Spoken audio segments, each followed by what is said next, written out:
वो एक बहुत बड़ी तब्दीली थी। अच्छू मियाँ की बेईमानी और बेमसरफ जिंदगी को बिल्कुल अचानक एक मफहूम, एक मकसद मिल गया था।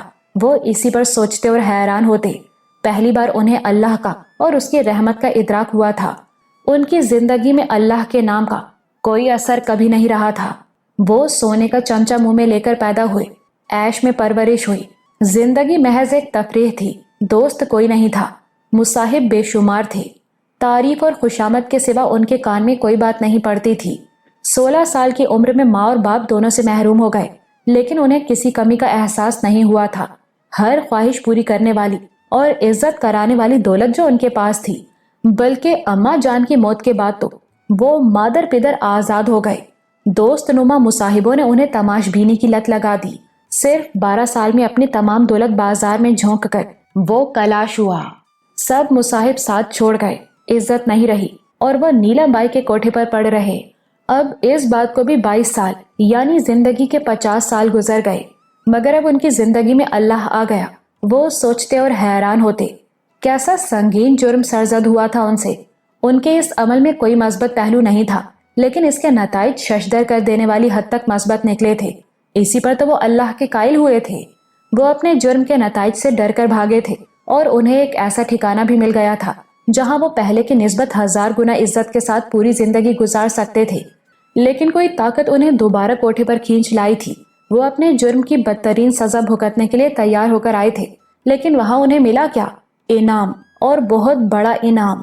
नादरा की वो पहले ही इज्जत करते थे, लेकिन उनके इस जुर्म से दरगुजर करके तो उसने उनका दिल ही जीत लिया था। वहीं से उन्हें अल्लाह का ख्याल आया था। इस मजलूम लड़की के दरगुजर से उन्होंने अल्लाह की मग़फ़िरत को समझा था। उन्होंने सोचा, अगर इंसान अल्लाह की मखलूक ऐसे माफ करने वाली है तो अल्लाह कैसा माफ करने वाला होगा। बल्कि फिर उन्होंने ये भी समझ लिया कि नादरा का दरगुजर भी अल्लाह की रहमत की वजह से है और अल्लाह की मग़फ़िरत का मजहर है। फिर जो अगली सुबह हुआ, उसके बाद वो जैसे नादरा के गुलाम हो गए। वो 22 बरस से कोठे पर थे, लेकिन अपने तौर पर वो आज़ाद थे। गुलामी उन्होंने कबूल नहीं की थी, चाहे कोई कुछ भी समझे। उन्होंने अपने अंदर की इज्जत और वक़ार को बचाने के लिए बेगैरती और बेवकारी की ये जिंदगी अपनी मर्जी से कबूल की थी और अपने अंदर की इस इज्जत और वक़ार को बस वही जानते थे। कोठे पर वो गुलामी उन्होंने अपनी मर्जी से कबूल की थी, सो अपने तई वो आज़ाद थे। जभी तो वो उस दिन नीलम बाई के सामने तनकर खड़े हो गए थे, मगर नादरा ने उन्हें खरीद लिया था और अल्लाह ने उन्हें अपनी रहमत और मग़फ़िरत का कायल कर लिया था। इस वाक़े के बाद वो ये बात कैसे न समझते कि इज्जत और नदामत अल्लाह के इख्तियार में है और वो जिसे चाहे दे देता है। उन जैसे जलील को एक जिल्लतनाक जुर्म के बाद न सिर्फ बेगैरती से बचाया था, बल्कि उल्टा इज्जत अता फरमा दी थी। सो उन्होंने बुनियादी तौर पर अल्लाह की गुलामी का एतराफ़ किया और नादरा के एहसान के सिले में खुद को उसका और अर्जुमंद का सरपरस्त मुकर्रर किया था। मोहब्बत की उन्हें पहचान थी। माँ बाप के बाद पहली बार उन्हें मोहब्बत मिली थी। आज़ादी की नेमत के इदराक के बाद वो कैद आसान नहीं थी। बार बार उनका जी चाहता कि वो बस दाता दरबार जाएं और वहीं के हो रहें, लेकिन जिंदगी में पहली बार किसी ने उन पर एहसान किया था और पहली बार किसी की जिम्मेदारी कबूल की थी। सारी उम्र अपनी जात का मरकज वो खुद रहे थे। बड़ी खुदगर्ज जिंदगी गुजारी थी उन्होंने, अब इसका कफारा अदा करना था। वो नादरा और अर्जुमंद को यहाँ छोड़कर कैसे निकल सकते थे? जब कोठे से निकल भागने की ख्वाहिश जोर करती तो वो खुद को रोकते, सोचते कि अगर अम्मा जान 2-4 साल और जी लेती तो उनकी शादी यकीनन कराती और शादी होती और अल्लाह ने उन्हें बेटी दी होती तो वो नादरा जैसी होती, तो वो इस बेटी को यहाँ छोड़कर कैसे जा सकते हैं? इस पर उनमें एक उमंग पैदा हुई। वो नादरा और अर्जुमंद को लेकर भी तो यहाँ से जा सकते हैं, मगर सवाल ये था कि लेकर जाएंगे कहाँ? दाता दरबार उनके लिए तो ठीक था, लेकिन बेटियों को घर की 4 दीवारी ही रास आती है। पहले इनके लिए घर का बंदोबस्त करना होगा, मगर कैसे? जवाब था मेहनत मजदूरी करके। वो उस कमरे की तरफ चले गए जहां नादरा अर्जुमंद को कुरान पढ़ा रही थी। नादरा ने उनकी बात सुनी और अर्जुमंद को छुट्टी दे दी। तुम जाकर ये दोहराओ बेटा, हम नवाब साहब से कुछ बात कर लें। अर्जुमंद खामोशी से दूर जा बैठी और पढ़ने लगी। ये आसान नहीं है नवाब साहब, नादरा ने उनसे कहा। अब अकेले में वो उन्हें नवाब साहब कहती थी। ऐसा होता तो मैं जान पर खेलकर भी यहाँ से निकल जाती। मरना भी मेरे लिए कोई बड़ी बात नहीं है, तो रुकावट क्या है? देखिए नवाब साहब, मैं तो तबाह हो चुकी, اس کا غم نہیں کہ تقدیر میں یہی لکھا تھا، لیکن اللہ کی رحمت سے اگر میں ارجمند کو بچانے میں کامیاب ہو گئی تو میری بربادی کا ازالہ ہو جائے گا، تو اس کے لیے بھی یہاں سے نکلنا ضروری ہے۔ آپ سمجھ نہیں رہے ہیں نواب صاحب، نادرا نے گہری سانس لے کر کہا۔ میں باہر سے اندر آئی ہوں تو باہر کی ایک جھلک دیکھ آئی ہوں، اور وہ بڑی ڈراؤنی تھی۔ میں اندازہ لگا سکتی ہوں کہ باہر کیا کچھ ہوتا ہے اور کتنا کچھ ہو سکتا ہے، مگر جب تم اکیلی تھیں اور اب میں تمہارے ساتھ ہوں، آپ مجھے ایک گھر دے سکتے ہیں لیکن دوسروں سے عزت نہیں دلوا سکتے مجھے۔ میں تو رسوائی کا شکار ہوں۔ اس شہر میں کتنے لوگ ہوں گے جو اس کوٹھے کے حوالے سے مجھے جانتے ہوں گے، وہ تو مجھے وہی درجہ دیں گے۔ میں سمجھ سکتی ہوں کہ دنیا کے لیے اب میں ہمیشہ ایک طوائف ہی رہوں گی، تو میرے ساتھ رہنے میں ارجمند کو کبھی عزت نہیں مل سکتی۔ اچھو میاں کے لیے سوچ کے نئے دروازے کھل گئے۔ جو نادرا کی صورتحال تھی وہی ان کی بھی تھی۔ وہ محنت مزدوری کر کے عزت سے رہنا چاہیں، مگر اس شہر کے بے شمار لوگ ایسے ہیں جن کے لیے وہ پان، بیڑی، سگریٹ بلکہ شراب بھی لاتے رہے ہیں۔ وہ جب بھی اور جہاں بھی انہیں دیکھیں گے تو انہیں اسی مقام پر دیکھیں گے، وہ کبھی ان کی عزت نہیں کریں گے۔ اچھو میاں کو کبھی عزت کی پرواہ نہیں رہی تھی، اب ہوئی تو ان پر یہ راز کھلا کہ بدن پر گندگی لگ جائے تو اسے دھویا، صاف کیا جا سکتا ہے، لیکن ساکھ پر جو داغ لگ گیا وہ عمر بھر کے لیے ہوتا ہے۔ اللہ معاف کر دیتا ہے لیکن اس کے بندے کبھی معاف نہیں کرتے۔ انہیں احساس بھی ہوا کہ نادرا ان سے زیادہ سمجھدار بلکہ عقل مند ہے۔ اس کا مطلب ہے کہ ارجمند کے لیے ہم کچھ بھی نہیں کر سکتے، انہوں نے سب کچھ سوچنے کے بعد کہا۔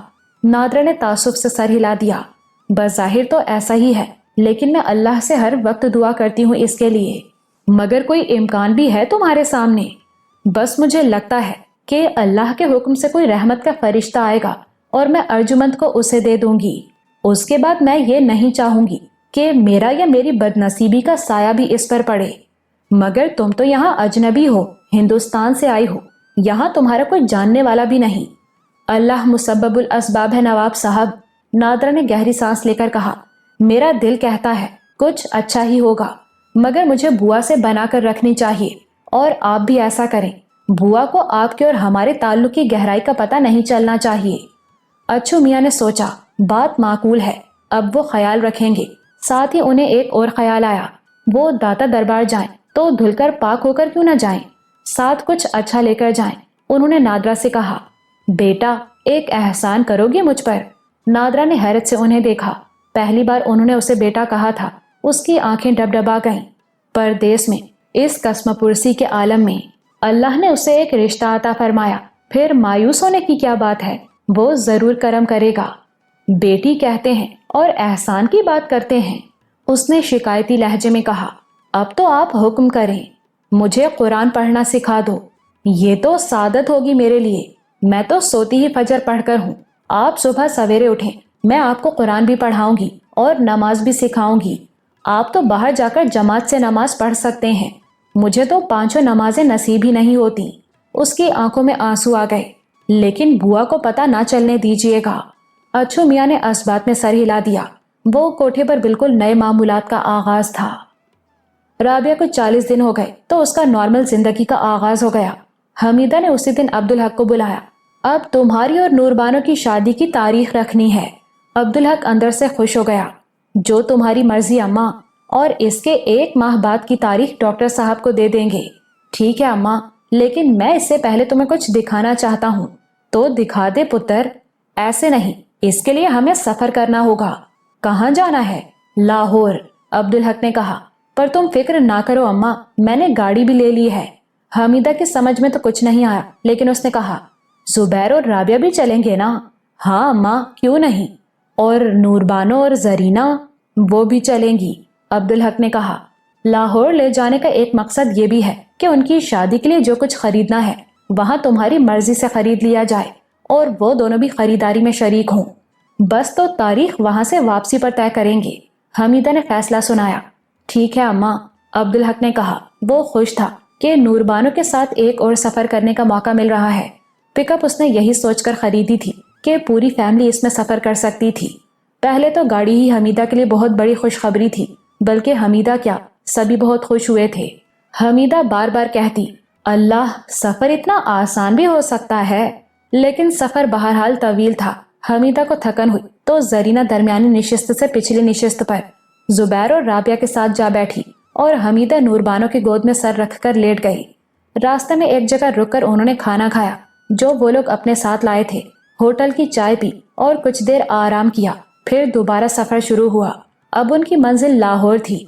खाने के बाद अब्दुल हक ने हमीदा को मसूद साहब के और उनकी इनायात के बारे में बताया। मैं उन्हें चचा जान कहता हूँ अम्मा, उसने कहा, और ये समझ लीजिए कि वो भी हमारे लिए घर के लोगों जैसे हैं। ठीक है पुत्र, अल्लाह इसी तरह लोगों को लोगों से मिलाता है, हमीदा ने कहा। पर तू मुझे कुछ दिखाने की बात कर रहा था। अब्दुल हक मुस्कुराया। एक तो यही गाड़ी थी अम्मा जिसमें तुम सफर कर रही हो, दूसरी चीज लाहौर में है, वो तुम देख लोगी। कुछ बता तो सही। बताने में वो मजा नहीं अम्मा जो देखने में आएगा, खुद ही देख लेना। लाहौर में अब्दुल हक का जी चाहता था कि उन लोगों को सबसे पहले अपने बंगले पर ले जाए, लेकिन उसने खुद पर काबू रखा।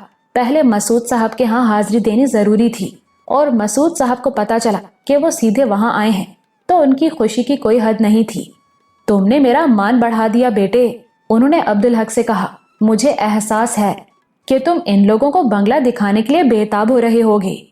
बंगला कहीं भागा तो नहीं जा रहा चचा जान, और बंगला खुद क्या है वो तो आपके दम से है। मसूद साहब ने मोहब्बत से उसे लिपटा लिया। जरा सी देर में सब लोग घुल मिल गए। लगता था कि बरसों की जान पहचान है। मसूद साहब की बेगम और उनके बच्चे भी बहुत खलीक थे। जरीना से तो वो लोग पहले ही से वाकिफ थे। मसूद साहब हमीदा को बाजी कह रहे थे। ये लोग शाम को पहुंचे थे। रात का खाना बहुत पुरतकल्लुफ था। खाने के बाद अब्दुल हक ने मसूद साहब से इजाजत चाही तो वो बोले, नहीं बेटे, रात तो तुम यहीं कयाम करो, सुबह नाश्ते के बाद चले जाना। जो हुक्म आपका, अब्दुल हक ने खुश होकर कहा। मैं तुम्हारी बेताबी को समझता हूँ, लेकिन ये ताखीर भी तुम्हारी बेहतरी के लिए है। और अगले रोज वो बेहतरी भी अब्दुल हक की समझ में आ गई। बंगले पर तमाम इंतजामात मुकम्मल थे। जरूरत की हर चीज मौजूद थी और नौकरों ने बंगले को अच्छी तरह से झाड़ पोंछ डाला था। आज रात का खाना आप लोग हमारे साथ खाएंगे, अब्दुल हक ने चुपके से मसूद साहब से कहा।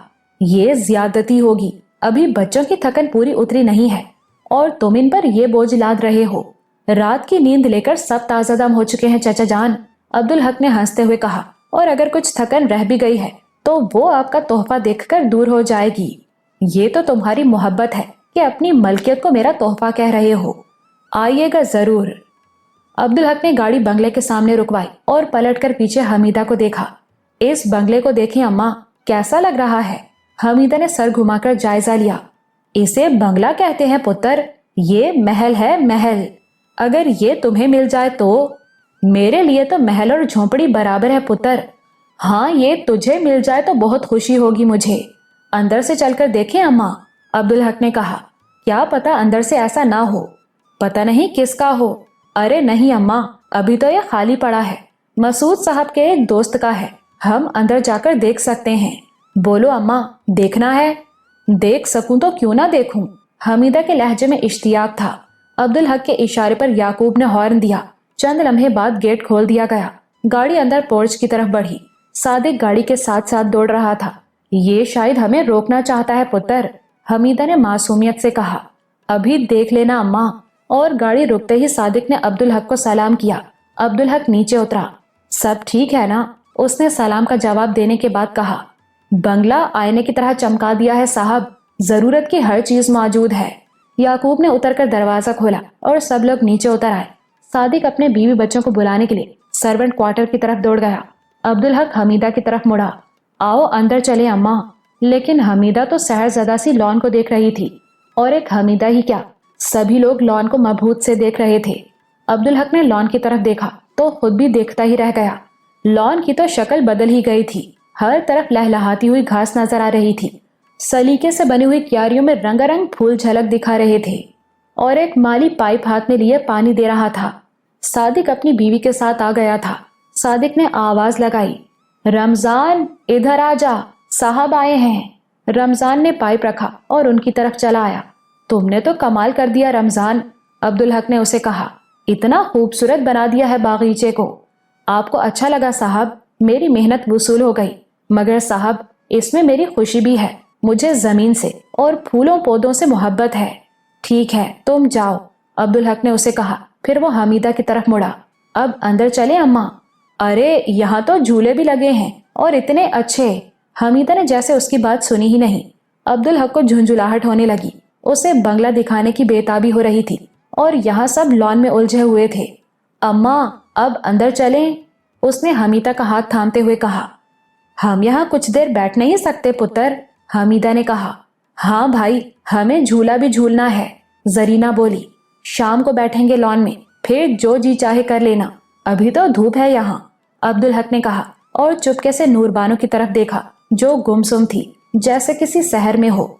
शाम को हम यहाँ कहाँ होंगे, हमीदा ने हसरत से कहा। क्यों नहीं अम्मा, तुम कहो तो हम 3-4 दिन यहीं रुक जाएं। ना पुत्र, किसी पराए घर में मुझे नहीं रुकना, पराए महल से अपनी कुटिया भली। अच्छा चलो, शाम तक तो रुक जाना, शाम को इस बागीचे में बहुत अच्छा लगेगा। अब अंदर चलो, बंगला तो देख लो। कोई भी लॉन छोड़कर जाने के मूड में नहीं था। बस अब्दुल हक के लिहाज में वो खुले सदर दरवाजे से बंगले में दाखिल हुए। तब उन्हें पता चला कि वहां लॉन जैसी बेशुमार हैरतें उनकी मुंतजिर हैं। वो हैरत से एक एक कमरा देखते फिरे। वहां की आराइश भी उनके लिए हैरान कुन थी। हर चीज खूबसूरत, सब कुछ आरामदेह, और किचन देखकर तो राबिया जरीना की चीखें निकल गईं। इतना बड़ा बावर्ची खाना, जरीना चिल्लाई। पर ये चूल्हे तो ऊपर हैं और अजीब हैं, लेकिन इस तरह पकाने में थकन भी नहीं होगी, नूरबानो ने पुरख्याल लहजे में कहा। पर ये अलमारियां कैसी हैं, राबिया ने सवाल उठाया। इनमें मसाले और सारी चीजें रखी जाती होंगी, नूरबानो बोली। अब्दुल हक को उसकी फरासत पर खुशी हुई। एक बेडरूम देखते हुए अब्दुल हक ने हमीदा से कहा, अम्मा ये तुम्हारा कमरा हो तो कैसा लगे? मेरा अपना कमरा बहुत अच्छा है पुत्र, मैं किसी और की चीज पर क्यों नजर रखूं? अब्दुल हक ने जवाब में कुछ नहीं कहा, बस मुस्कुरा दिया।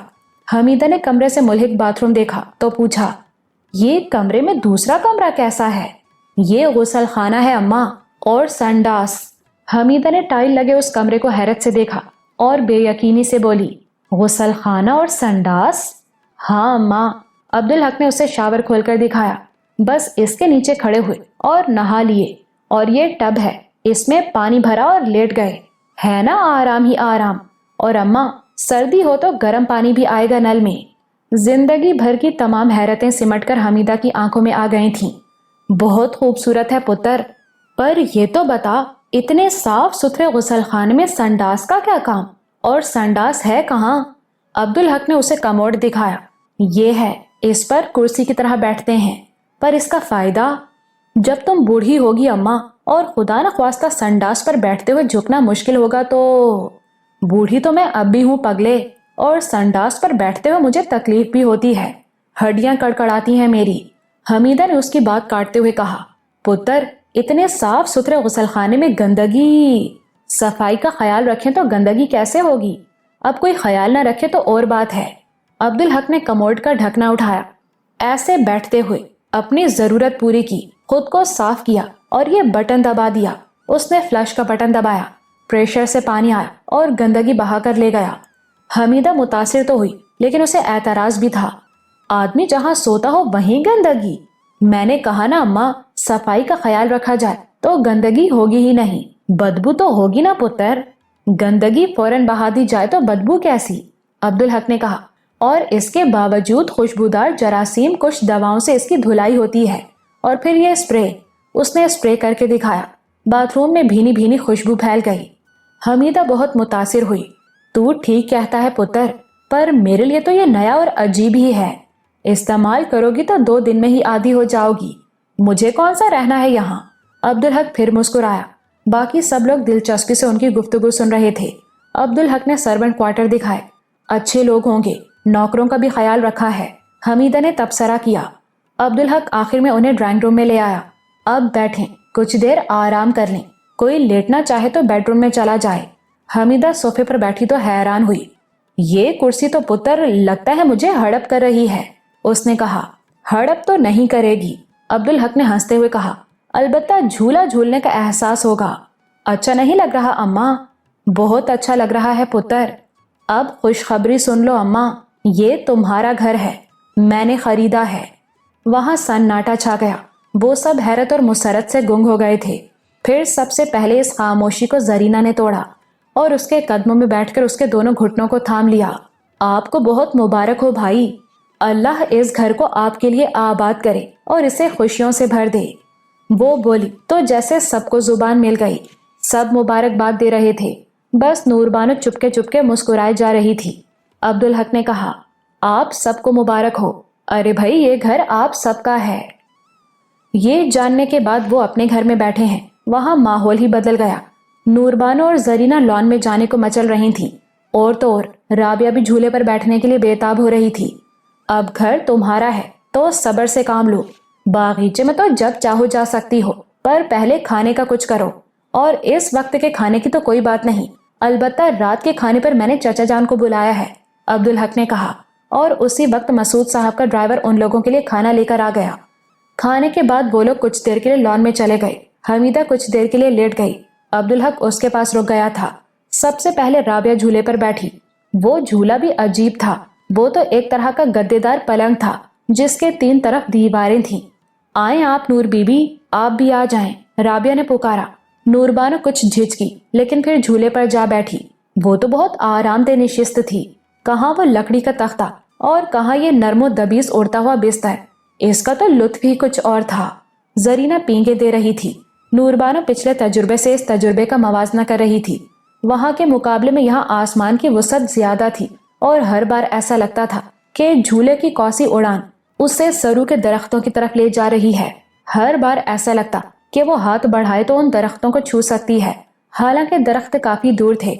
फिर उसे एहसास हुआ कि यहाँ सब कुछ अच्छा है, लेकिन कोई कमी है। जो वहां था यहाँ नहीं है। अगले ही लम्हे उसकी समझ में आ गया कि फर्क सिर्फ मौसम का है, अंदर के मौसम का भी और बाहर के मौसम का भी। और शायद बारिश हो जाए तो अंदर की वही कैफियत लौट आए। वहां तो उफक पर उसे अब्दुल हक नजर आ रहा था और वो उसे छूने के लिए लपक रही थी। और तेज और तेज। और यहाँ सरू के दरख्त थे। थोड़ी देर बाद वो दोनों उतरी ताकि जरीना भी झूल ले, लेकिन जरीना ने 1 मिनट बाद ही झूले को रुकवा दिया। फिर वो नीचे उतर आई। क्या हुआ जरीना? भाई, मेरे लिए तो वही तख्ते वाला झूला अच्छा है, जरीना ने दूसरे 2 झूलों की तरफ इशारा करते हुए कहा, जो आम झूले थे। क्यों? इस खटोले की वो उड़ान कहाँ? जरीना ने कहा, वो तो आसमान पर पहुंचा देता है। कुछ देर बाद वो वापस चली आई। रात के खाने की फिक्र जो करनी थी। रात के खाने की जिम्मेदारी नूरबानो ने कबूल की। किचन की कैबिनेट का जायजा लिया गया। वहां जरूरत की हर चीज मौजूद थी, गोश्त और सब्जी तरकारी के सिवा। जो कुछ चाहिए मुझे लिख कर दे दें, अब्दुल हक ने नूरबानो से कहा। सादिक याकूब के साथ जाकर ले आएगा, नूरबानो ने फहरिस्त तैयार करके दे दी। रात के खाने पर नूरबानो की बड़ी वाह वाह हुई। मसूद साहब की बेगम ने कहा, ऐसा खाना हमने कभी नहीं खाया।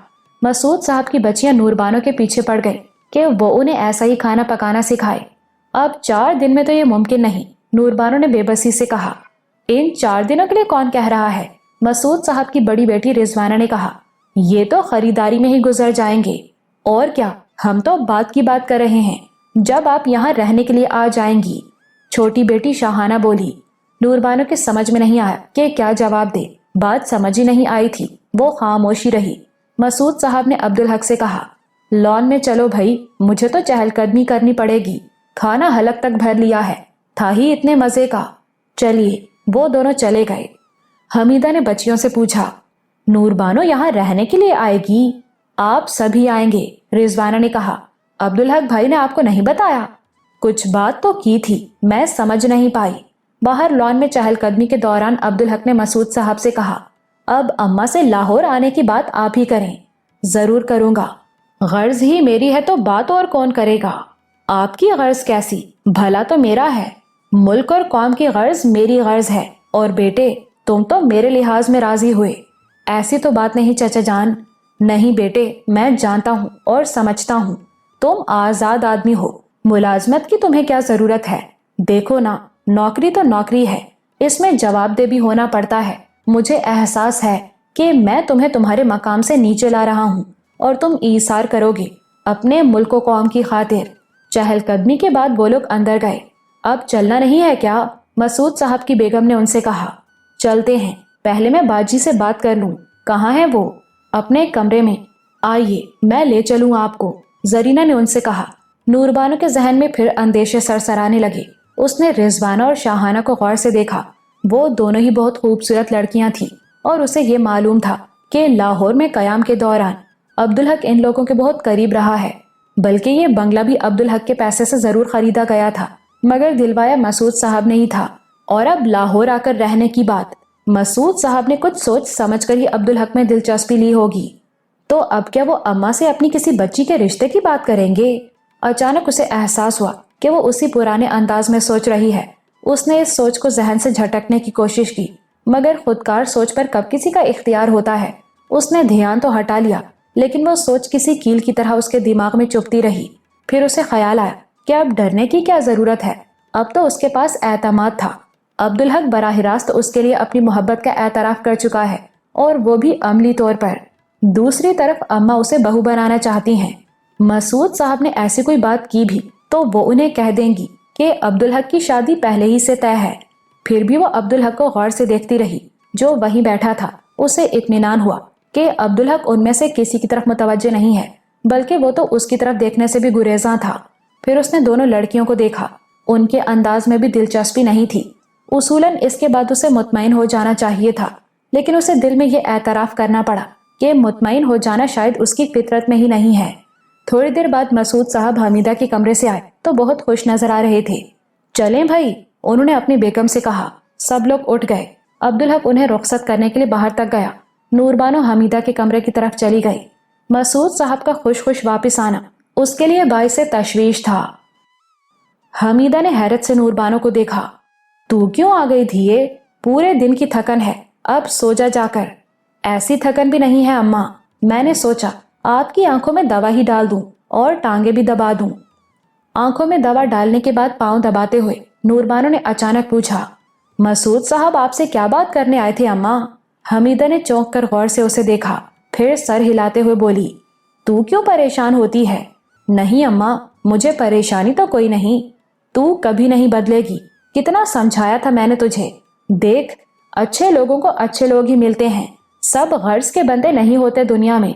और याद रख, अच्छे लोगों के बारे में बदगुमानी करने से आदमी को आप ही नुकसान होता है। हर बार थोड़ा सा बुरा हो जाता है वो। नूरबानो रोहानसी हो गई।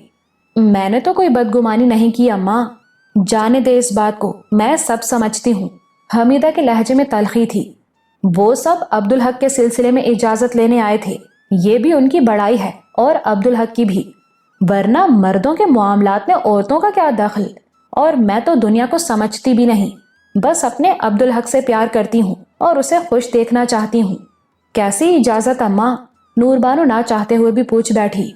अब्दुल हक ने मुझे पहले ही बता दिया था कि वो शादी के बाद लाहौर में रहना चाहता है, मुझे क्या एतराज हो सकता है? लेकिन क्यों अम्मा?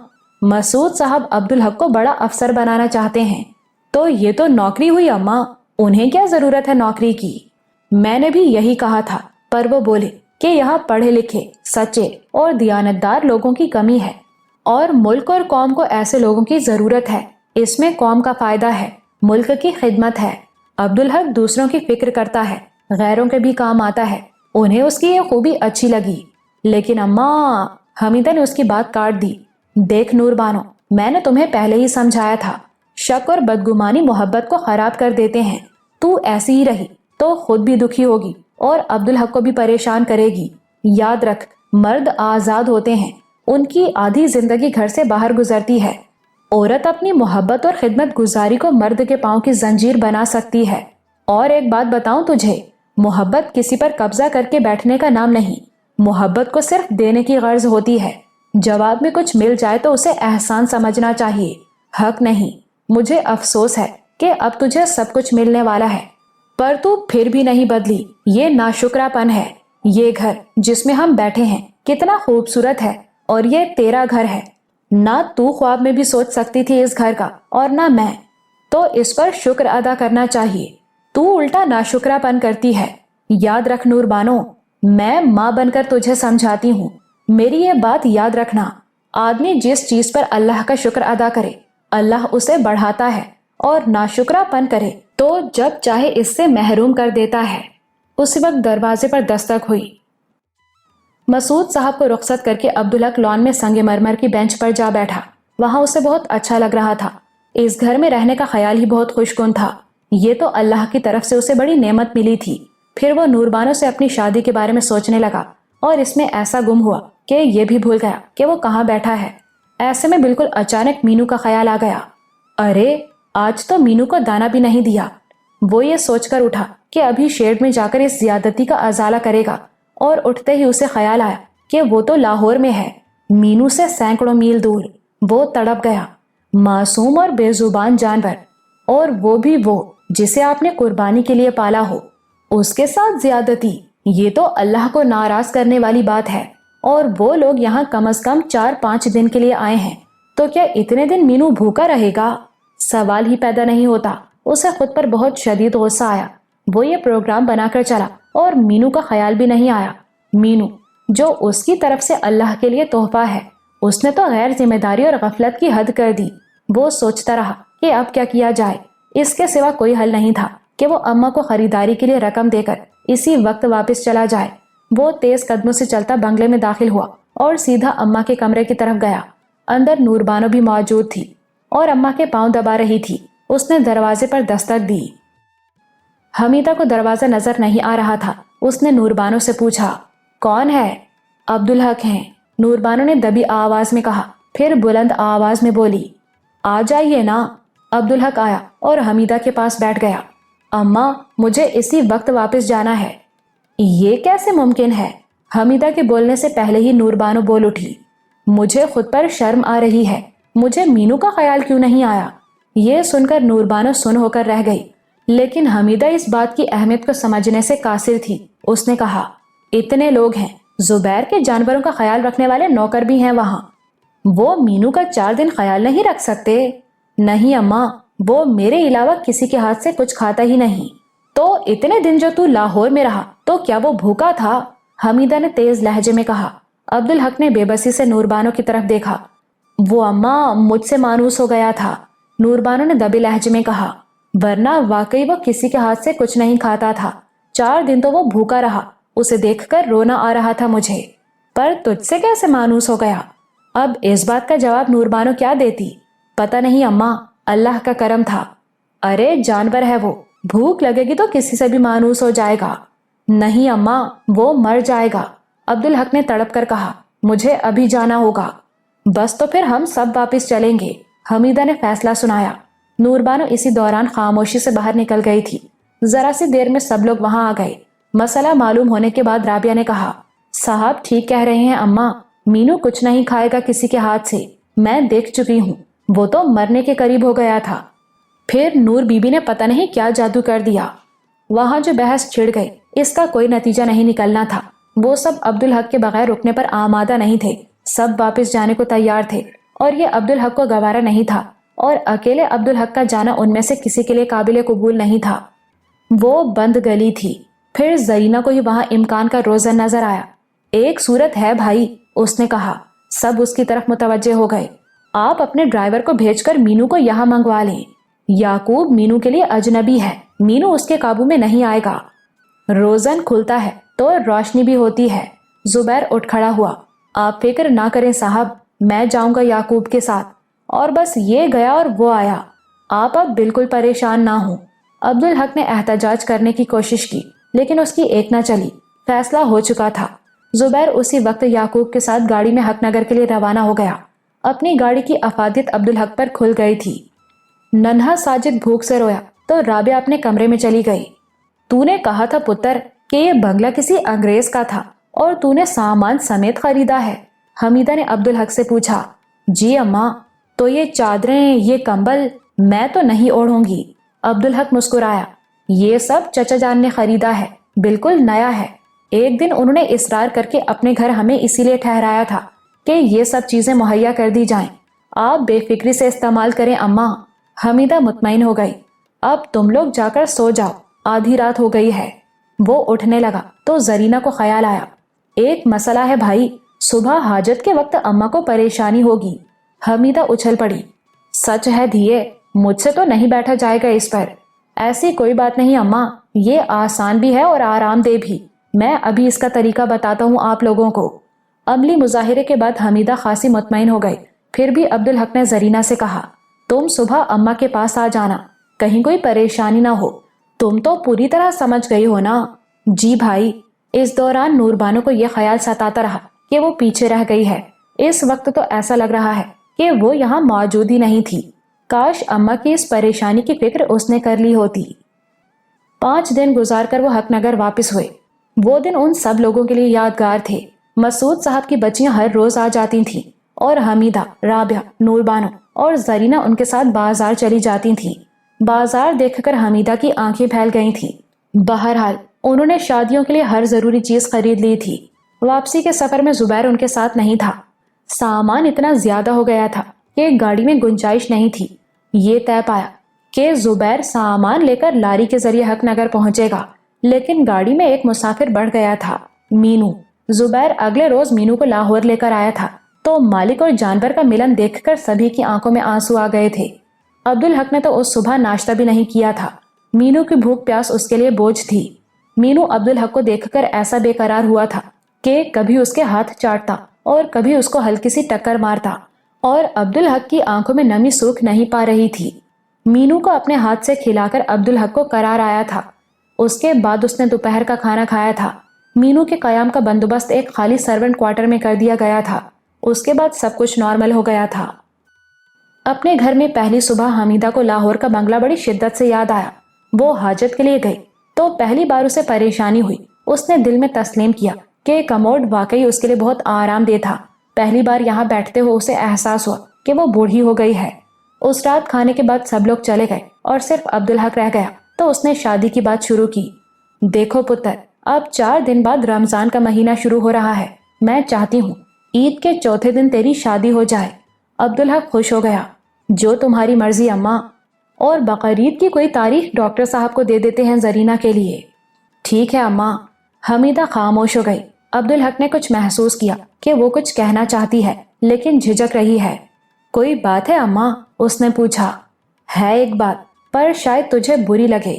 कैसी बातें करती हो अम्मा? तुम्हारी बात तो हुक्म है मेरे लिए, बुरा लगने का क्या सवाल। इस बात से और डर लगता है मैं कुछ कहूँ और तू अपने दिल की मर्जी के खिलाफ इसे हुक्म बना ले। ये तो मुझे अच्छा नहीं लगेगा। अच्छा बताओ तो अम्मा। अब्दुल हक झुंझुलाने लगा। पहले तू एक वादा कर, मेरी सुनेगा जरूर लेकिन अपने दिल की करेगा। ठीक है अम्मा, मैं वादा करता हूँ। हमीदा ने गहरी सांस ली। देखो पुत्र, नूरबानो मेरे लिए बेटियों जैसी है। मैंने ही उसे तेरे लिए पसंद भी किया था। मुझे वो अपनी बेटी जैसी लगती है। मुझे तो अल्लाह ने बेटी दी नहीं, मगर मैं उससे इसी तरह प्यार करती हूँ। अब्दुल हक को इस तमहीद से खौफ आने लगा। जरूर कोई ऐसी वैसी बात है। पुत्र, तू तो मेरा असली बेटा है, मेरा पुत्र। दूध पिलाया है तुझे मैंने। तुझसे बढ़कर तो मैं किसी को नहीं समझ सकती। और हर माँ का अरमान होता है कि उसका बेटा कामयाब रहे, खुश रहे, कभी परेशान ना हो, उसकी जिंदगी में कभी दुख ना आए। नूरबानो में एक बड़ी खराबी है। मैं उसे समझाती भी रहती हूँ और दुआ भी करती हूँ कि वो दूर हो जाए। कुछ बताओ तो अम्मा। देख पुत्र, आदमी की जिंदगी में औरत की बड़ी अहमियत होती है। अच्छी बीवी आदमी के लिए जन्नत का रास्ता हमवार करती है, और बीवी बुरी हो तो अपने मर्द को जहन्नुम की तरफ धकेल देती है। इस दुनिया में आदमी की जन्नत भी उसका घर है और जहन्नुम भी। मौलवी साहब ने भी कुछ ऐसी ही बात कही थी। अब्दुल हक वैसे भी अम्मा की फरासत का कायल था, मगर ये तवील होती हुई तमहीद उसे खौफजदा कर रही थी। वो डर रहा था कि किसी आजमाइश में न पड़ जाए। वो नूरबानो से ऐसी मोहब्बत करता था जो जिंदगी की मोहब्बत से भी बड़ी होती है, और उससे जिस्मानी राब्ते के बाद तो वो उसकी जिम्मेदारी बन गई थी। नूरबानो की फितरत में शक और बदगुमानी बहुत है।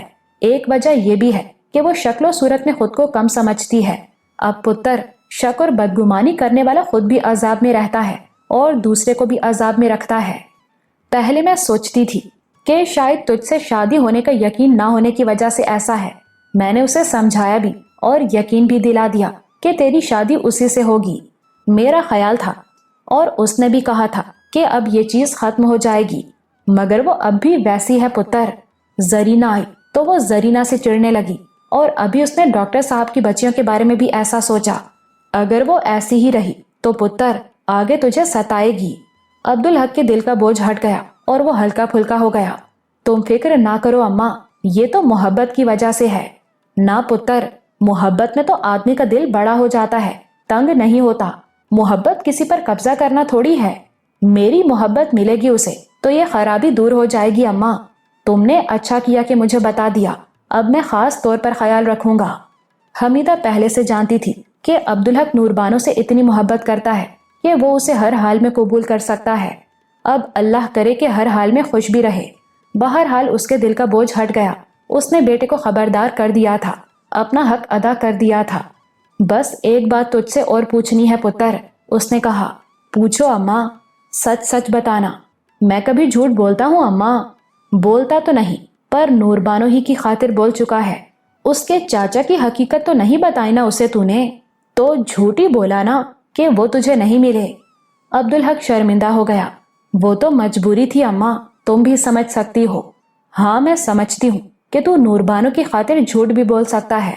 मुझसे वादा कर कि मुझे सच्चा जवाब देगा। मैं वादा करता हूँ अम्मा। तुझे नूरबानो कैसी लगती है?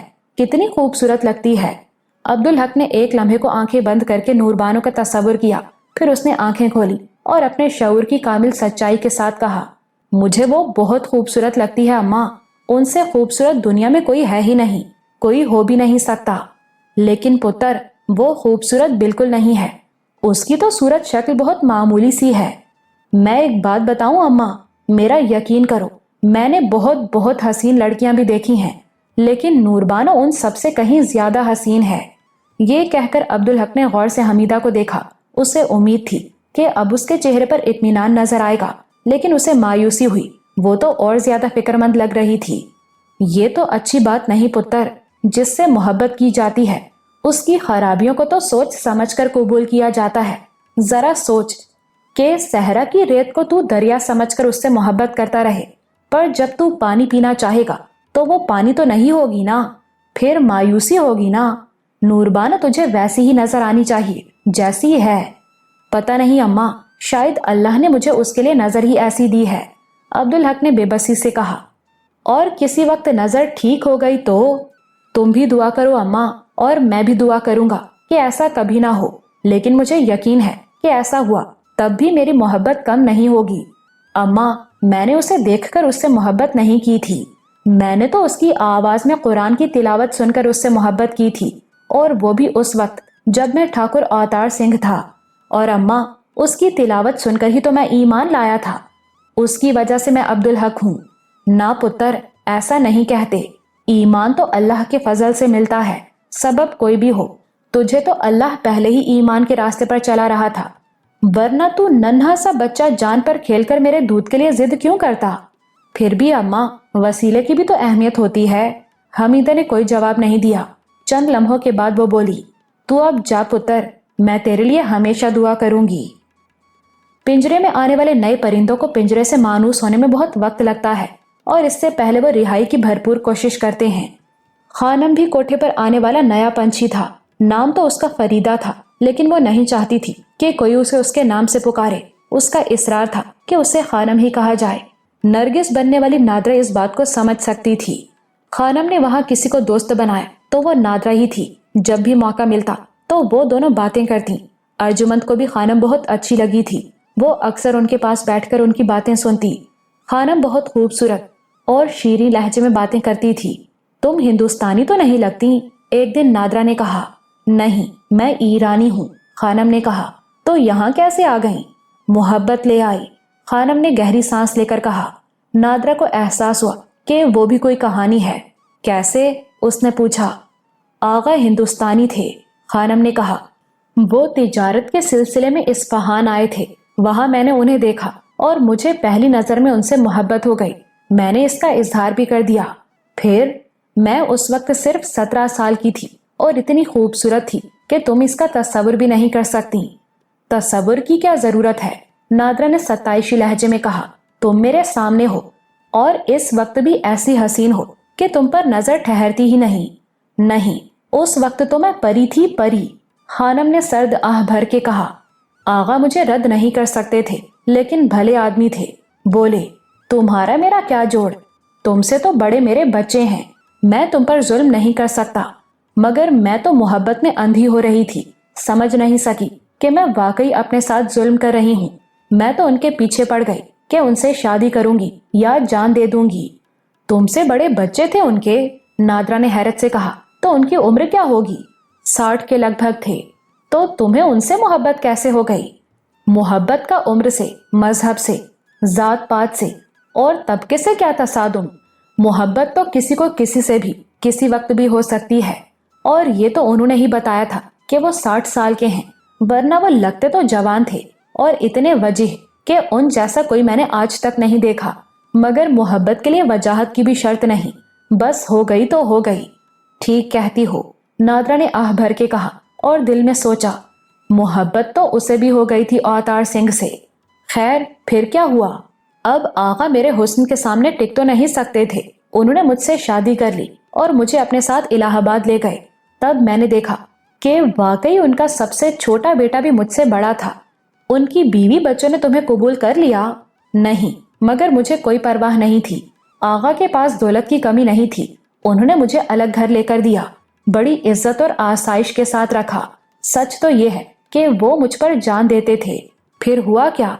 उसके बाद वो आम सी कहानी थी। 5 साल बाद आगा चल बसे। उनका बड़ा बेटा खानम के पास आया। उसने खानम से कहा कि वो उसके हिस्से का तरका देकर उसे किसी के साथ इस्फहान वापस भेज रहा है। और उसका लहजा ऐसा फैसला कुन था कि खानम कुछ भी ना कर सकी। बाद में पता चला कि सब धोखा था। वो शख्स बर्दा फरोश था। उसने खानम से सब कुछ छीन लिया। शायद वो सब कुछ आगा के बेटे से पहले ही तय हो चुका था। फिर उसने खानम को बेच दिया और वो लाहौर आ गई। नीलम बाई के पास आने से पहले वो एक और कोठे पर थी।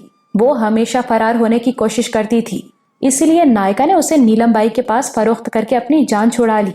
तुम देखना, मैं यहाँ से भी भाग जाऊंगी। मैं रुकने वाली नहीं। मगर जाओगी कहाँ?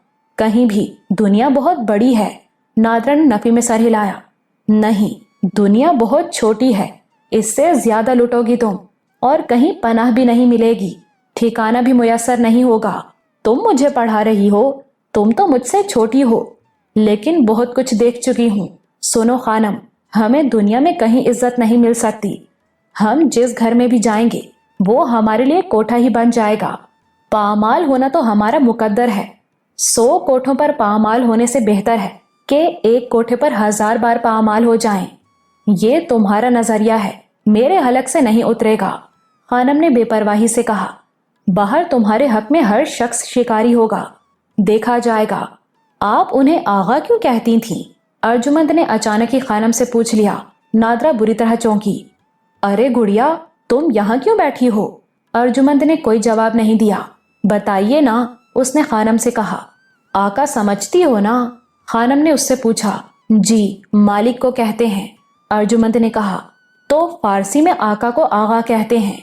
खानम ने फरार होने का ख्याल तर्क नहीं किया था और नादरा उसकी वाहिद राजदार थी। उसने ऐसे वक्त में फैसला किया जब नीलम बाई और लड़कियां सो रही हों और वो खाली हाथ भी फरार होना नहीं चाहती थी। नादरा के लिए वो बड़ी अजीब कश्मकश थी। खानम किसी तरह उसकी बात समझने के लिए तैयार नहीं थी। वो नहीं जानती थी कि बाहर की जिंदगी इस कोठे की जिंदगी से हजारों गुना भयानक होगी। बिलाखिर उसने नीलम बाई को सब कुछ बताने का फैसला कर लिया। तो तुम मेरी ऐसी वफादार हो? सब कुछ सुनने के बाद नीलम बाई ने नादरा से पूछा। जी नहीं, मैंने तो खानम की बेहतरी के ख्याल से आपको मुत्तला किया है। मुझे तुम्हारा सच भी अच्छा लगा नरगिस। मैं तो तुम्हें बुरी लगती होंगी, मुझसे वफादारी कैसी? मुझे तुम शुरू ही से अच्छी लगी थी। तुम अक्लमंद हो, पढ़ी लिखी हो, सब कुछ समझती हो, लेकिन अफसोस कि तुम मुझे नहीं समझ सकी। मैं आपका मतलब नहीं समझी। छोड़ो इस बात को, मुझे भी क्या फर्क पड़ता है। अगले रोज खानम जेवरात की पोटली लेकर बाहर निकली, मगर जीने से उतरते ही उसे कोठे के दलाल कासू ने दबोच लिया और घसीटता हुआ ऊपर ले आया जहां नीलम बाई मौजूद थी। नादरा की मुखबरी की वजह से वो पहले जाग चुकी थी, लेकिन सोती बन रही थी। लो संभालो बाई इस हरामजादी को, कासू ने खानम के थप्पड़ रसीद करते हुए कहा। कहो तो यहीं जिंदा गाड़ दूं साली को। नहीं कासू, तू जा। तो तुमने मुझे बेखबर समझा था, नीलम बाई ने खानम से कहा। दोस्तों ने दगा की है, वरना तुम्हें तो पता भी नहीं चलता। खानम ने नादरा की तरफ देखते हुए नफरत भरे लहजे में कहा। दगा नहीं की, नादरा ने भला किया तेरे साथ, पर ये तो बता कि तू चोरी करके भाग रही थी। चोरी कैसी? ये माल तुम्हारा है क्या? इन सब लड़कियों की कमाई है जो तुम समेट कर बैठी हो। क्या देती हो इन्हें? हैरत अंगेज तौर पर नीलम बाई पुरसुकून थी। क्या नहीं देती? जेवर, कपड़ा, जो मांगे मिलता है, अपनी मर्जी का खाती हैं। और बताऊं सबसे बड़ी चीज क्या देती हूं मैं?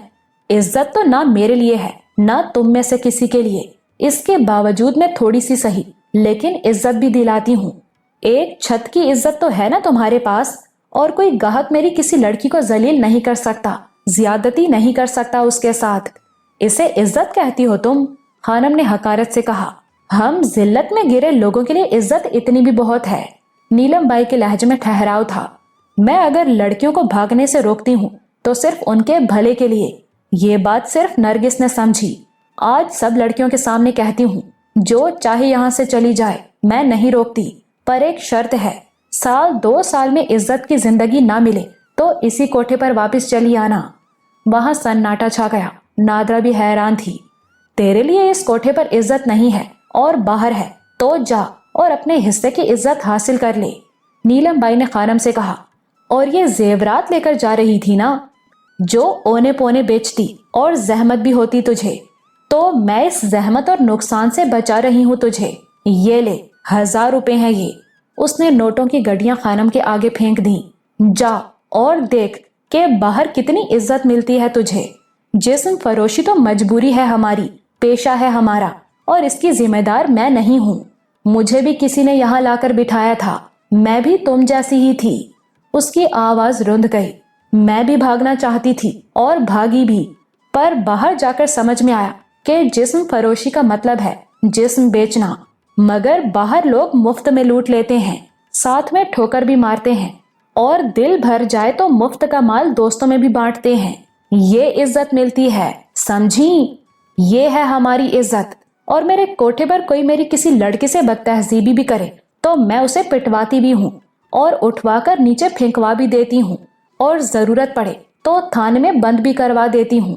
जिस्म फरोशी तो मजबूरी है, पर जो इज्जत तुम्हें मिल सकती है मैं तुम्हें दिलवाती हूँ। मैं उन इज्जतदारों को भी जलील करती हूँ जिन्होंने हमें जिल्लत और बेआबरूई दी। अब तू ये नोट उठा और जहां दिल चाहे चली जा। दरवाजा खुला है और तू मेरी तरफ से आजाद है। कभी मदद की जरूरत हो तो वापस आ जाना। रात को ये दरवाजा सबके लिए खुला होता है। खानम ने नोट उठाए और दरवाजे की तरफ बढ़ी। अरे सुन, नीलम बाई ने पुकारा, अपने कपड़े तो ले जा। क्या इसी एक जोड़े में भटकती फिरेगी? फिर वो दूसरी लड़कियों की तरफ मुड़ी। तुम में से जो भी जाना चाहे चली जाए, और मैं खाली हाथ भी नहीं भेजूंगी किसी को। तुम्हारी ही कमाई है, तुम्हें ही दूंगी। तमाम लड़कियां पलटकर कमरों की तरफ चली गईं। मुझे यहाँ के कपड़े भी नहीं चाहिए, खानम ने नखवत से कहा। मेरी हर बात याद रखना। और खानम चली गई। नीलम बाई बच्चों की तरह बिलक बिलक कर रो रही थी। नादरा ने बढ़कर उसका हाथ थामा। चलो बुआ, अपने कमरे में चलो। वो उसे उसके कमरे में ले गई। कटोरे में पानी लाकर दिया। ऐसा क्या हो गया बुआ? कुछ भी नहीं नरगिस, बस पुराने जख्म हरे हो गए। अब बस भी करो। कैसे बस करूं? बरसों के रुके हुए आंसू हैं, ऐसे खुश्क थोड़ी होंगे। नादरा उसे थपकती रही। इस वक्त उसे इस औरत पर तरस आ रहा था जो जालिम भी थी और मजलूम भी। रमजानुल मुबारक बहुत ताकतवर महीना है। अल्लाह की रहमत को खुली आंखों से देखना हो तो आदमी इस महीने में देखे। जो मुतवज्जे ना हो उसे भी अल्लाह की रहमत अपने साथ बहा ले जाती है। ये बात अब्दुल हक ने मौलवी साहब से की तो वो मुस्कुराए।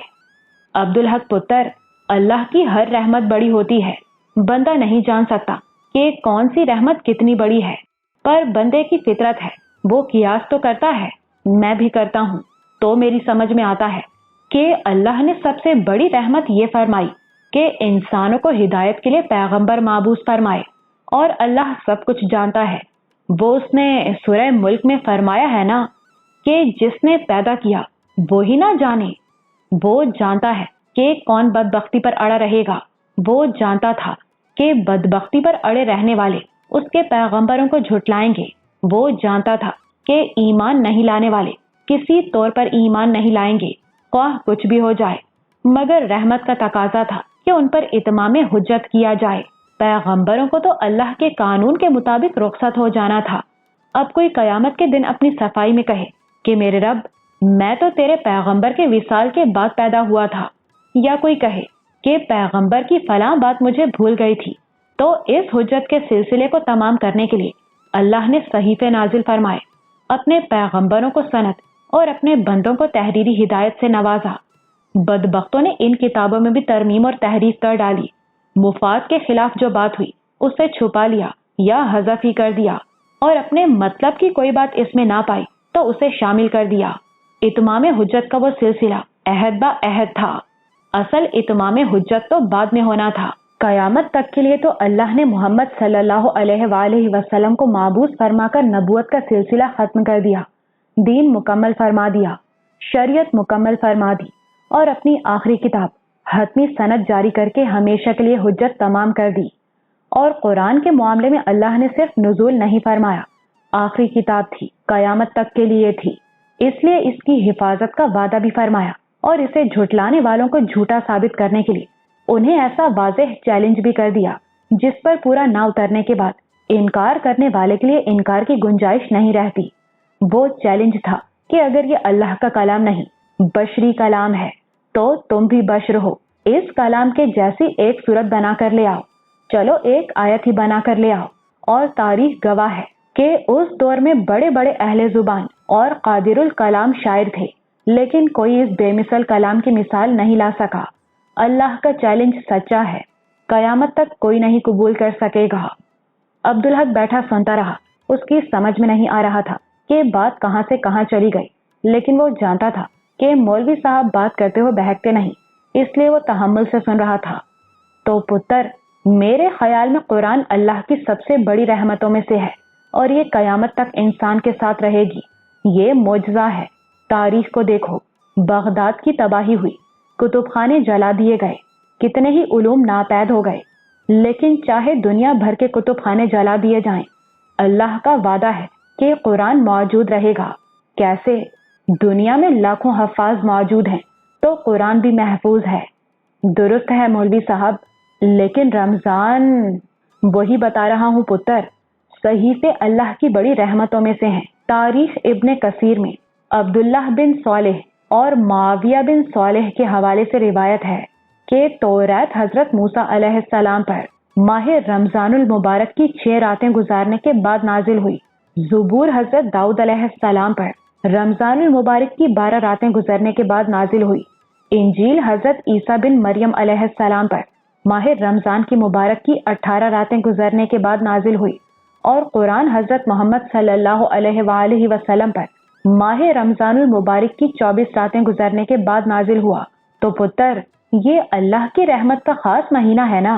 مسجد کا حال دیکھ رہے ہو اس ماہ، عام دنوں میں 3 صفیں مشکل سے پوری ہوتی ہیں، اور آج کل مسجد کے باہر بھی صفیں بچھانی پڑ رہی ہیں۔ پتر، 11 مہینے کے محروم بھی اس مہینے اللہ کے دامن سے لپٹ جاتے ہیں، انہیں بھی اللہ اس ماہ مبارک میں اپنی رحمت سے نوازتا اور آخرت کے لیے زیادہ راہ عطا فرماتا ہے۔ یہ انسانوں اور بالخصوص مسلمانوں پر اس کی رحمت کا خاص مہینہ ہے۔ یہ تو واقعی بڑی واضح دلیل تھی۔ اپنی 4 کتابیں اللہ نے ماہ رمضان میں نازل فرمائیں، یعنی اس مہینے میں اللہ کی خاص رحمت ہوتی ہے، اور عبدالحق تو ذاتی طور پر اس رحمت کا مشاہدہ کر چکا تھا، اسے اس کا تجربہ تھا، اسے تو سب کچھ ملا ہی اسی مہینے میں تھا۔ وہ کیسے بھول سکتا تھا کہ رمضان کا چاند طلوع ہوا تو اللہ نے اس پر رحمت کے دروازے کھول دیے۔ رمضان کی پہلی شب میں ہی اس نے اسلام قبول کیا تھا، اور اسلام قبول کرتے ہی اس نے پورے روزے رکھے تھے۔ یہ رمضان بھی اس کے لیے بہت مبارک ثابت ہوا۔ اس کے کھوئے ہوئے شب و روز نہ صرف لوٹ آئے بلکہ اور سج سنور گئے۔ اسے اپنا کھویا ہوا ارتکاز واپس مل گیا، نماز میں حضوری کی کیفیت واپس آ گئی، قرآن دل میں اترنے لگا۔ کیوں نہ اترے، یہ مہینہ ہی نزول قرآن کا ہے، اس نے دل میں سوچا۔ اس عرصے میں کبھی بیٹھے بیٹھے اسے محض ایک لمحے کے لیے نوربانوں کا خیال آتا اور فوراً ہی معدوم ہو جاتا۔ ارتکاز کے گہرے پانی میں تصور کا کوئی کام نہیں تھا۔ وہ نوربانوں کا تصور کیا کرتا، اسے تو وہاں اپنا عکس ہی دکھائی نہیں دیتا تھا۔ اور پھر یہ اطمینان بھی تھا کہ جدائی کے بس چند روز ہی رہ گئے ہیں۔ پھر ایک دن مولوی صاحب نے اس سے کہا، پتر عبدالحق، اس بار تم اعتکاف میں بیٹھو۔ عبدالحق نے یہ لفظ سنا تو تھا، لیکن اس کے بارے میں جانتا کچھ نہیں تھا۔ اس نے مولوی صاحب سے اس بارے میں پوچھا۔ اعتکاف آخری عشرے کا ہوتا ہے، مولوی صاحب نے کہا، 20ویں روزے کی افطار کے ساتھ بندہ اعتکاف کی نیت سے مسجد میں مقیم ہو جاتا ہے اور پھر عید کا چاند ہونے کے بعد اعتکاف سے باہر آتا ہے۔ اس دوران وہ اللہ کا مہمان ہوتا ہے۔ مگر اس میں کرنا کیا ہوتا ہے؟ کچھ بھی نہیں، اور بہت کچھ۔ اصل میں تو وہ ساری دنیا سے کٹ کر اللہ کا ہو رہتا ہے، جو کہ بہت بڑا اعزاز ہے۔ یہ بات تو اللہ نے قرآن میں کئی جگہ فرمائی ہے کہ سب سے کٹ کر یکسو ہو کر اللہ کے ہو رہو، اور یہ بات اللہ نے حضرت ابراہیم علیہ السلام کے لیے بھی فرمائی تھی کہ وہ ایسے ہی تھے۔ پھر بھی مولوی صاحب، کرنا کیا ہوتا ہے اعتکاف میں؟ صرف اللہ کا ہو کر رہنا ہے۔ دنیا سے کنارہ کر لو، دنیا کے مسائل کو بھول جاؤ اور صرف اللہ کی عبادت کرو۔ اب سب سے کٹ جانے کا مطلب یہ ہے کہ دین کی کوئی ضروری بات کسی سے پوچھنی ہے تو پوچھ لو، ورنہ غیر ضروری طور پر کسی سے بات بھی نہیں کرو۔ یہ تو بہت اچھا ہے، عبدالحق نے خوش ہو کر کہا، لیکن مجھے تو نماز کے سوا کچھ آتا بھی نہیں ہے۔ سب کچھ آتا ہے تمہیں، تم فکر مت کرو، میں تمہارے ساتھ رہوں گا، مولوی صاحب نے کہا۔ ایک تو رمضان مہینہ ہی نزول قرآن کا ہے، کہتے ہیں اس میں قرآن پر توجہ دو تو اللہ فہم قرآن عطا فرماتا ہے۔ پھر یہ آخری عشرہ، قرآن کا نزول اسی عشرے ہی میں شروع ہوا تھا۔ کب شروع ہوا تھا یہ تو اللہ نے نہیں بتایا، بس یہ یقینی ہے کہ اس عشرے میں جو 5 طاق راتیں ہیں ان میں سے کسی ایک رات میں نزول قرآن کا آغاز ہوا تھا، یعنی 21ویں، 23ویں، 25ویں، 27ویں اور 29ویں شب میں سے کوئی شب قدر ہے۔ اللہ نے صاف صاف کیوں نہیں بتا دیا؟ اپنی مصلحت وہ آپ جانے، ہمیں تو بس ماننا ہے۔ اب بندے کی فطرت میں غور کرنا بھی ہے، تو ایمان کی بات یہ ہے کہ اللہ سراپا رحمت ہے اور بندوں کی بہتری چاہتا ہے، تو اس کو چھپانے میں بھی بندوں کی بہتری ہے۔ مجھے بھی سمجھائیے۔ مولوی صاحب نے ایک گہری سانس لی۔ دیکھو، قرآن پاک ہمیں بتاتا ہے کہ شب بیداری کی بڑی اہمیت ہے۔ شب بیداری اللہ کو بہت پسند اور اس کی بارگاہ میں بہت مقبول ہے، اور یہ عام راتوں کی بات ہے۔ خاص راتوں میں بیداری کی مقبولیت اور اجر بہت بڑھ جاتا ہے۔ اب یہ بتاؤ کہ یہ بات جاننے کے باوجود بھی ہم شب بیداری کتنی کرتے ہیں؟ عبدالحق شرمسار ہو گیا۔ شب بیداری تو بہت دور کی بات ہے، وہ تو نوربانوں کی محبت میں اس کے تصور میں اپنی راتیں سیاہ کرتا رہا تھا۔ رائے گاں، بلکہ الٹا گناہ گار۔ میں تو اس معاملے میں صفر ہوں مولوی صاحب، اس نے شرمندگی سے کہا۔ ہم عام بات کر رہے ہیں پتر، اللہ کے خاص بندوں کی اور بات ہے۔ ہم عام بندے تو بس نمازوں کی پابندی کر لیتے ہیں۔ شب بیداری کا اعزاز کسے نصیب ہوتا ہے؟ اب سوچو کہ یہ مہینہ رحمت والا ہے، اس میں اللہ کی رحمت اور فضل و کرم سے بے نمازی بھی 5 وقت نمازی ہو جاتے ہیں۔ تو اللہ نے شب قدر کی فضیلت سے آگاہ کر کے ہم عام بندوں کے لیے اس اعزاز کو پانے کا سامان کر دیا۔ ہم عام لوگوں میں سے ہر شخص یہ سوچتا ہے کہ شب قدر میں پوری رات اللہ کی بارگاہ میں رکوع سجود کرے گا اور حاضری لگائے گا، اور ایسا ہوتا بھی ہے۔ اب رحمت والے رب نے اپنی رحمت کو اور بڑھا دیا۔ شب قدر کی ترغیب دے کر، شوق دلا کر اس نے شب قدر کو چھپا لیا۔ اس نے کہا کہ آخری عشرے کی 5 راتوں میں کوئی ایک شب قدر ہے، سو اسے ان 5 طاق راتوں میں تلاش کرو۔ تو اب ہم کیا کریں گے؟ ان 5 راتوں میں دنیا سے کٹ کر اللہ کے ہو کر رہ جائیں گے۔ 5 راتوں میں قیام کریں گے تو ہمارا اجر بھی تو 5 گنا ہو جائے گا۔ یہ اس کی رحمت ہے نا۔ جو بندہ ایک رات جاگنے والا نہیں، وہ اسے 5 راتیں دے رہا ہے۔ لیکن مولوی صاحب، شب قدر تو ایک ہی ہوگی نا؟ عبدالحق نے اعتراض کیا۔ ٹھیک کہتے ہو پتر، لیکن میں نے کہا نا کہ اللہ کے ہاں تو عام رات کا بھی بڑا اجر ہے۔ اگر تم نے 5 راتوں میں قیام کیا تو ایک شب قدر تو تمہیں ملی نا، جس کا اجر بہت بڑا ہے، اور 4 عام راتیں سمجھ لو، اجر تو ان کا بھی بڑا ہے، اور تمہیں تو مفت میں ملی نا۔ پھر پتر، یہ بہرحال عام راتیں نہیں، ماہ نزول قرآن کے آخری عشرے کی راتیں ہیں یہ، ان کا اجر عام راتوں سے تو بہت زیادہ ہوگا۔ پھر اللہ کی رحمت ایسی ہے پتر کہ گناہ کی سزا مقرر ہے، مگر وہ قدرت والا چاہے تو معاف کر دے، اور نیکی کا اجر مقرر ہے، مگر کم از کم گناہ کی سزا تو وہ وہی دے گا جو مقرر ہے، اس سے زیادہ ہرگز نہیں۔ لیکن نیکی کا اجر وہ کم از کم تو دے گا ہی، پر چاہے تو 70 گنا زیادہ دے، اور چاہے تو 700 گنا زیادہ دے، اور چاہے تو ہمارے تصور سے بھی کہیں بڑھ کر دے۔ تو یہ بندے کے اخلاص اور اللہ کی رحمت پر منحصر ہے۔ وہ چاہے تو ہمیں 5 راتوں کا اجر شب قدر کے حساب سے دے، اور کون جانے کہ اجر میں اللہ کی طرف سے ذوق شب بیداری مل جائے۔ بے شک اللہ غفور الرحیم ہے۔ عبدالحق نے دل میں سوچا، کیسی بات ہے کہ گناہ کی سزا بھی مقرر ہے اور نیکی کا اجر بھی، لیکن وہ غفور الرحیم سزا کبھی بڑھا کر نہیں دیتا اور اجر کبھی گھٹا کر نہیں دیتا۔ سزا میں کمی بھی کر دیتا ہے اور خوش ہو کر معاف بھی کر دیتا ہے، لیکن بندے سے ناراض ہو تب بھی اس کا اجر کم نہیں کرتا اور خوش ہو تو اجر بے حساب کر دیتا ہے۔ بے شک اس کی رحمت نے پوری کائنات کا احاطہ کر رکھا ہے۔ نادرہ کو وہ کوٹھا جہنم کا ایک حصہ لگتا تھا، لیکن سال میں 40 دن ایسے آتے تھے کہ وہ یہاں بھی خوش رہتی تھی۔ ان میں سے 30 دن رمضان کے ہوتے تھے اور 10 دن محرم کے۔ اس عرصے میں تو اس نے یہ بات سمجھ لی تھی کہ کوٹھے کا کاروبار چلانے والی نائکہ بھی عورت ہی ہوتی ہے۔ شعبان کی 29 کو نادرہ بڑے شوق سے کوٹھے پر جاتی تھی، خود کو دکھانے کے لیے نہیں بلکہ چاند دیکھنے کے لیے۔ اس کا دل بری طرح دھڑک رہا ہوتا تھا اور وہ سراپائی دعا ہوتی تھی، اللہ میاں آج چاند ہو جائے، اور چاند نظر نہ آتا تو وہ دل گرفتہ سی واپس آتی۔ وہ سوچتی اب گناہ کی ایک اور تاریک رات گزارنی ہوگی۔ اسے بچپن یاد آیا، 29 کے چاند کی کتنی خوشی ہوتی تھی، مگر اس وقت 29 کا چاند اس لیے اچھا لگتا تھا کہ عید میں ایک دن کا فاصلہ کم ہو جاتا تھا۔ اس وقت اصل اہمیت عید کے چاند کی تھی۔ 29 رمضان کو چاند نظر نہ آئے تو بچے کیسے اداس ہو جاتے ہیں کہ عید ایک دن کے لیے دور ہو گئی۔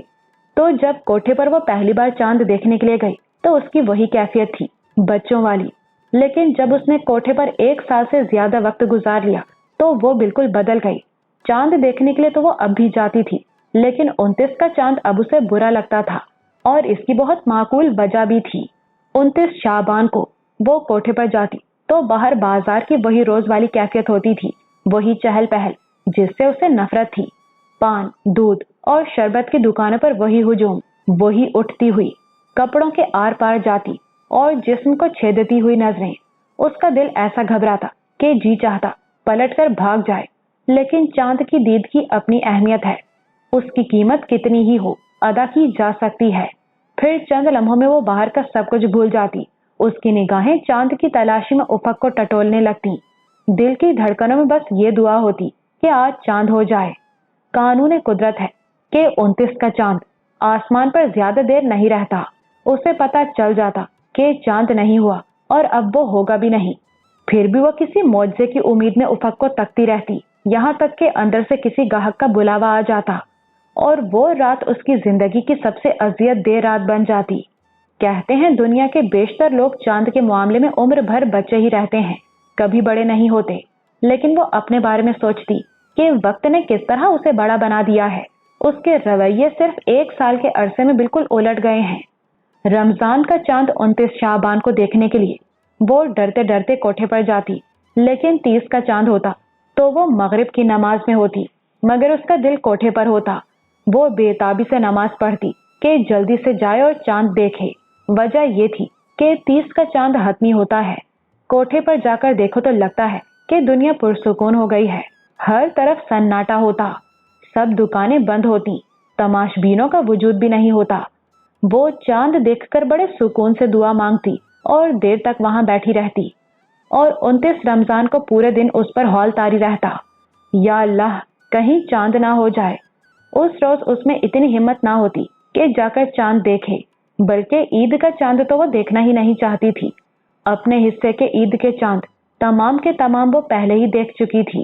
اب عید کا چاند اس کے لیے ایسا ہی تھا جیسے قربانی کے بکرے کے لیے بقرعید کا چاند، کیونکہ بکرے کو تو 10-12 دن کی مہلت ملتی ہے، چاند کے بعد اسے تو 10-12 منٹ بھی نہیں ملتے تھے۔ چلو جلدی سے تیار ہو جاؤ، نیلم بائی چلائی۔ پورے دن چیختی رہی ہوں کہ چاند ہو جائے گا، پر میری سنتا کون ہے؟ پہلی بار اس نے نیلم بائی سے کہا تھا، اتنا اچھا مہینہ گزارنے کے بعد 3 دن تو ملنے چاہیے ہمیں۔ چاند نظر آتے ہی شیطان آزاد ہو جاتا ہے، نیلم بائی نے کہا۔ عید سے زیادہ شوق سے تو لوگ چاند رات مناتے ہیں، پر بوا ہمارا بھی تو عید منانے کا حق ہے۔ یہاں عید منانے کا حق صرف گناہگاروں کو ہے، ہم تو لوگوں کی خوشی کی چیز ہیں۔ نیلم کے لہجے میں عجیب سی سوگواری تھی۔ نادرہ نے دل میں سوچا، خوشی کی چیز یعنی اعلی تفریح۔ نادرہ نے دل میں سوچا تھا، सो इस बार भी वो 29 का चांद देखने इसी कैफियत में गई, घबराई घबराई सी, हौलती हुई, मगर उसे खुशी भी उतनी ही बड़ी मिली। वो रहा, नीचे किसी ने नारा लगाया, चांद हो गया। ये भी हर साल होता था। लोग एक दूसरे को बेवकूफ बनाते थे और चांद देखने की अहमियत ना जाने कैसी है कि बेवकूफ बनने के कभी इम्कान के बावजूद लोग चांद दिखाने वाले के गिर्द जमा हो जाते। कहाँ है चांद? और चांद दिखाने वाला कहता, ये मेरी उंगली की सीध में देख, वो बादल का टुकड़ा है ना, अब मेरी उंगली के साथ साथ देखो। और फिर वो उंगली कौसी हरकत करती, किसी कोठे पर खड़ी लड़की की तरफ आकर रुक जाती। वो रहा चांद, और सब कह कहे लगाते, अबे ये तो 14वीं का चांद है। कोई कहता, ग्रहण दिखा रहा है हमें। मगर इस बार ऐसा कुछ नहीं हुआ। चांद दिखाने वाले की उंगली साकित थी। वो देखो, और लोग उस उंगली की सीध में देख रहे थे। किसी ने कहा, अबे बेवकूफ बना रहा है। नहीं, खुदा की कसम, बिल्कुल साफ नजर आ रहा है। नादरा ऐसी बातों पर तवज्जो नहीं देती थी, लेकिन दिखाने वाले के लहजे में ऐसी संजीदगी थी कि उसने उसकी उंगली के इशारे को मद्देनजर रखते हुए उफक पर देखा और उसके दिल में नन्ही सी मोतिये की कली खिल गई। इतना बारीक चांद के इस पर हैरत हो कि नजर कैसे आ गया। उसी वक्त नीचे से एक और आवाज उभरी, हाँ वो रहा। कहाँ है, कहाँ है जानी आवाजें उभरी। फिर और लोगों ने भी चांद देख लिया। ऊपर नादरा अब दुआ मांग रही थी, ऐ अल्लाह, मेरी अर्जुमंद को किसी आबरू वाले घर में पहुंचा दीजिए, इसके नसीब अच्छे कर दीजिए, इज्जत से जिंदगी गुजारे, मोहब्बत और सच्ची खुशियां पाए, और मेरे अल्लाह इसके बाद मुझे कोई चांद ना दिखाइए। अरे ये कहाँ गायब हो गया? नीचे कोई चिल्लाया। नादरा ने दुआ मांगकर चेहरे पर हाथ फेरा और दोबारा उफक की तरफ देखा, मगर चांद नजर नहीं आया। ये 29 का चांद होता ही अजीब है, इतना बारीक और मोहूम कि जैसे फरेबे नजर हो। एक छब दिखाई और गायब, लेकिन ईमान अफरोज ऐसा कि उसकी एक छब में ऐसा यकीन होता है कि निगाह से उसके ओझल हो जाने पर भी मुतजलजल नहीं होता। वरना तो आदमी की फितरत ऐसी है कि आंख ओझल पहाड़ ओझल, मगर 29 के चांद को एक बार देखकर उसके ओझल हो जाने पर भी आदमी कभी शक नहीं करता। कैसी रहमत है अल्लाह की। फिर उसे चांद दोबारा नजर आ गया, नन्हा सा हलाल। अब ये हर रोज बड़ा होगा, मोतिये की कली की तरह, फिर फूल की तरह खिल जाएगा, पूरा हो जाएगा, फिर घटना शुरू होगा और घटते घटते गायब हो जाएगा। इस अरसे में आजादी ही आजादी। फिर नया चांद तुलू होगा, लोगों के लिए ईद का पैगाम, और उसके लिए दोबारा रूह फरसा कैद। उसने उदासी को जहन से झटका। अभी वो दिन 1 माह दूर है, उसकी फिक्र में घुलने से क्या हासिल। इस 1 माह से इस्तिफादा किया जाए। इतनी देर में नीचे दुकानें बंद होनी शुरू हो गईं। वो वहीं बैठी रही, बस किरियाने की, हलवाई की और दूध दही की दुकानें खुली रह गईं, और खिलाफे मामूल कसाई ने दुकान खोल ली, जबकि आम दिनों में वो दिन में ही गोश्त निमटाकर दुकान बंद कर देता था। नादरा इस महीने के बारे में सोचने लगी। न जाने क्यों उसे लगता था कि इस बार का रमजान उसकी जिंदगी का सबसे अहम महीना है। कुछ होने वाला है और अच्छा होने वाला है। एक अच्छा काम तो वो यहाँ आम दिनों में भी करती थी, कुरान पढ़ना, और अब तो अच्छू मियाँ भी कुरान पढ़ रहे थे, बल्कि उसके लिए वो अजूबा बन गए थे। जिस रफ्तार से वो पढ़ रहे थे वो हैरान कौन थी। लगता था कि कुछ ही दिन में वो अर्जुमंद के बराबर आ जाएंगे। आप कहते हैं कि आपने पहले कभी कुरान पढ़ा ही नहीं, एक दिन उसने उनसे हैरत भरे लहजे में कहा। तो ये तो सच है, मैंने किसी को इतनी जल्दी इतना अच्छा पढ़ते नहीं देखा। आप तो आगे का सबक भी खुद ही निकाल लेते हैं। अच्छू मियाँ चंद लम्हे सोचते रहे, फिर बेबसी से बोले, कैसे बयान करूं? समझ सकता हूं, लेकिन समझाना मुश्किल है। फिर उन्होंने सीने पर बाएं जानिब हाथ रखा। जब मेरे सामने कुरान का कोई सफ़ा खुलता है तो यहाँ कुछ पिघलता है, बाकायदा पिघलता है, और न जाने कैसे मुझे मालूम हो जाता है कि वहाँ क्या लिखा है। मेरी जुबान खुद ब खुद हरकत करती है, और कमाल ये है कि मुझे पूरा यकीन होता है कि मैं जो पढ़ रहा हूँ वो ठीक है। कमाल है, ऐसा कैसे हो सकता है? अच्छू मियाँ फिर सोचने लगे। मेरी समझ में तो एक ही बात आती है, जिसका कुरान है वही मुझे पढ़ाता है। बात आई गई हो गई। 2-3 दिन बाद नादरा ने सूरह रहमान शुरू की तो इब्तिदा ही में अटक गई। अर्रहमान अल्लमल कुरान।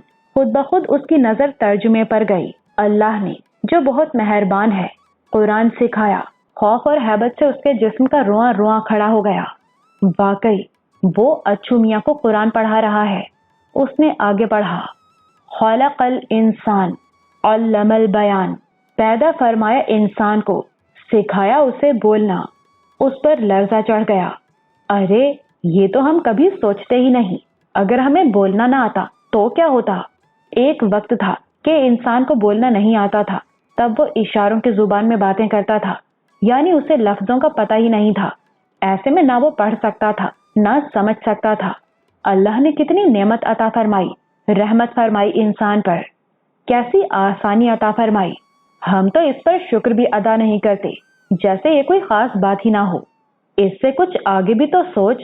اس کے اندر کسی نے کہا، لفظ عطا فرمائے، بولنا سکھایا، پھر لکھنا پڑھنا سکھایا، پھر قرآن اتارا، یعنی محبت تمام کر دی۔ اب کوئی یہ نہیں کہہ سکتا کہ میرے رب، مجھے تو تیری پسند اور ناپسند کا علم ہی نہیں تھا، مجھے نہیں معلوم تھا کہ تو نے اس کام کا حکم دیا اور اس کام کو منع فرمایا۔ تب تو وہ اس پر بھی پکڑ لے گا کہ تو نے جاننے کی کوشش کیوں نہیں کی، میرے کلام کو پڑھ کر سمجھا کیوں نہیں، تو منہ پھیرنے والا بھی نہیں ہے۔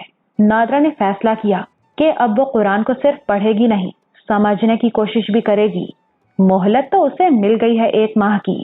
پھر اسے نواب اشرف علی خان کا خیال آیا، کیسی رحمت نظر عنایت ہوئی ہے ان پر، اور کہاں ہوئی ہے اللہ کی شان۔ اچانک اسے یاد آیا کہ اسے ان کو تراویح پڑھنے کی تاکید کرنی ہے، اور اس نے یہ سوچا ہی تھا کہ وہ آ گئے۔ بیٹا کچھ منگوانا ہو تو بتاؤ، انہوں نے کہا۔ کہاں جا رہے ہیں آپ؟ عشاء کی نماز اور تراویح کے لیے۔ آپ کو کیسے پتا چلا تراویح کا؟ اچھو میاں مسکرائے۔ اب مسجد جائیں گے تو معلومات تو بڑھیں گی، کل ہی تو امام صاحب نے بتایا تھا نماز کے بعد۔ نادرا کو خوشی ہوئی، اس نے انہیں غور سے دیکھا تو اسے کچھ یاد آ گیا۔ کب سے وہ یہی 2 جوڑے گھس رہے تھے، ایک پہنتے اور دوسرا دھو لیتے۔ اسے خوشی ہوئی کہ اس نے پہلے ہی سے ان کے لیے سوچ رکھا تھا۔ کپڑا منگوا کر ان کے لیے 3 کرتے اور 3 پاجامے سی دیے تھے۔ کرتے سیدھی کلیوں والے تھے، جی تو چاہا کہ کڑھائی کر دی، مگر کڑھائی صرف رمضان میں ہی ممکن تھی۔ اب اس وقت وہ 1 جوڑا پہن سکتے تھے، باقی 2 جوڑوں میں ایک جمعۃ الوداع کے لیے اور دوسرا عید کے لیے تھا۔ ان پر وہ روزوں میں کڑھائی کر سکتی تھی۔ اس حال میں جا رہے ہیں آپ؟ اللہ کے دربار میں کپڑوں کی کیا اہمیت، جبکہ آدمی اندر سے گندا ہو۔ وہ اداس ہو گئے۔ فضول بات نہ کریں آپ، اس نے بڑی اپنائیت سے کہا۔ میں نے کپڑے سی رکھے ہیں آپ کے لیے، وہ پہن کر جائیں۔ اس نے جب بنیان کے ساتھ وہ جوڑا اچھو میاں کو دیا تو ان کی آنکھوں میں آنسو آ گئے۔ تم نے اتنی فکر کی ہماری، ہمیں تو لگتا ہے کہ اللہ نے سچ مچ ہمیں بیٹی دے دی ہے۔ آپ کو ٹھیک ہی لگتا ہے، اس نے شوخی سے کہا۔ اور نواب اشرف علی خان نئے کپڑے پہن کر پہلی بار تراویح کے لیے نکلے۔ وہ بہت خوش تھے۔ عبدالحق کو لگتا تھا کہ آدمی زندگی میں ہر نئے موڑ پر کسی کی آمد کے موقع پر خود کو دریافت کرتا ہے اور حیران ہوتا ہے کہ ارے یہ چیز مجھ میں پہلے سے موجود تھی، مگر میں بے خبر تھا۔ ننھے ساجد نے اس کی زندگی میں داخل ہوتے ہی اسے اپنے اندر چھپی ایک بہت بڑی محبت سے روشناس کرایا تھا۔ بچوں کی محبت۔ اس محبت کا وہ اس سے پہلے کبھی اندازہ نہیں کر سکا تھا، کر بھی نہیں سکتا تھا۔ اب صورتحال یہ تھی کہ وہ ساجد کے بغیر رہ ہی نہیں سکتا تھا۔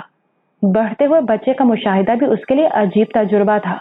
ساجد اب 2 ماہ کا ہو چکا تھا۔ بظاہر تو وہ بڑا نہیں ہوا تھا، لیکن اس کی جسمانی حرکات میں نمایاں فرق پیدا ہوا تھا۔ پہلے نظر جما کر نہیں دیکھ پاتا تھا، اب نظریں جما کر دیکھتا تھا۔ ایک نمایاں ترین تبدیلی اس کی قوت اظہار تھی۔ ابتدا میں وہ بالکل بے بس تھا، مگر اب اپنے انداز میں وہ ہر بات کا اظہار کرتا تھا۔ اس کا بھوک کی وجہ سے رونا اور طرح کا تھا اور کسی شکایت پر رونا اور طرح کا تھا۔ خوشی کے اظہار میں وہ بڑی شدت سے ہاتھ پاؤں ہلاتا تھا۔ اس کے علاوہ آوازیں بھی تھیں۔ ہر وقت وہ غوں غاں کرتا رہتا، کبھی کلکاری مار کر ہنس دیتا۔ عبدالحق نے 2 اوقات اس کے لیے مخصوص کر دیے تھے، ایک ظہر سے پہلے اور دوسرا عشاء کے بعد۔ اب وہ بڑے اعتماد سے اسے پنگھوڑے سے اٹھا کر گود میں لے لیتا تھا۔ بعض اوقات تو سب لوگ اس کے کمرے میں جمع ہو جاتے، وہ گھر بھر کا کھلونا تھا۔ عبدالحق کو ساجد سے ایسی محبت ہو گئی تھی کہ ان اوقات کے علاوہ بھی وہ رابعہ اور زبیر کے کمرے میں چلا جاتا۔ ساجد کو گود میں لینا اسے بہت اچھا لگتا تھا۔ مقررہ اوقات میں تو رابعہ اور کبھی زبیر پنگھوڑے سمیت بچے کو لا کر اس کے کمرے میں چھوڑ جاتے۔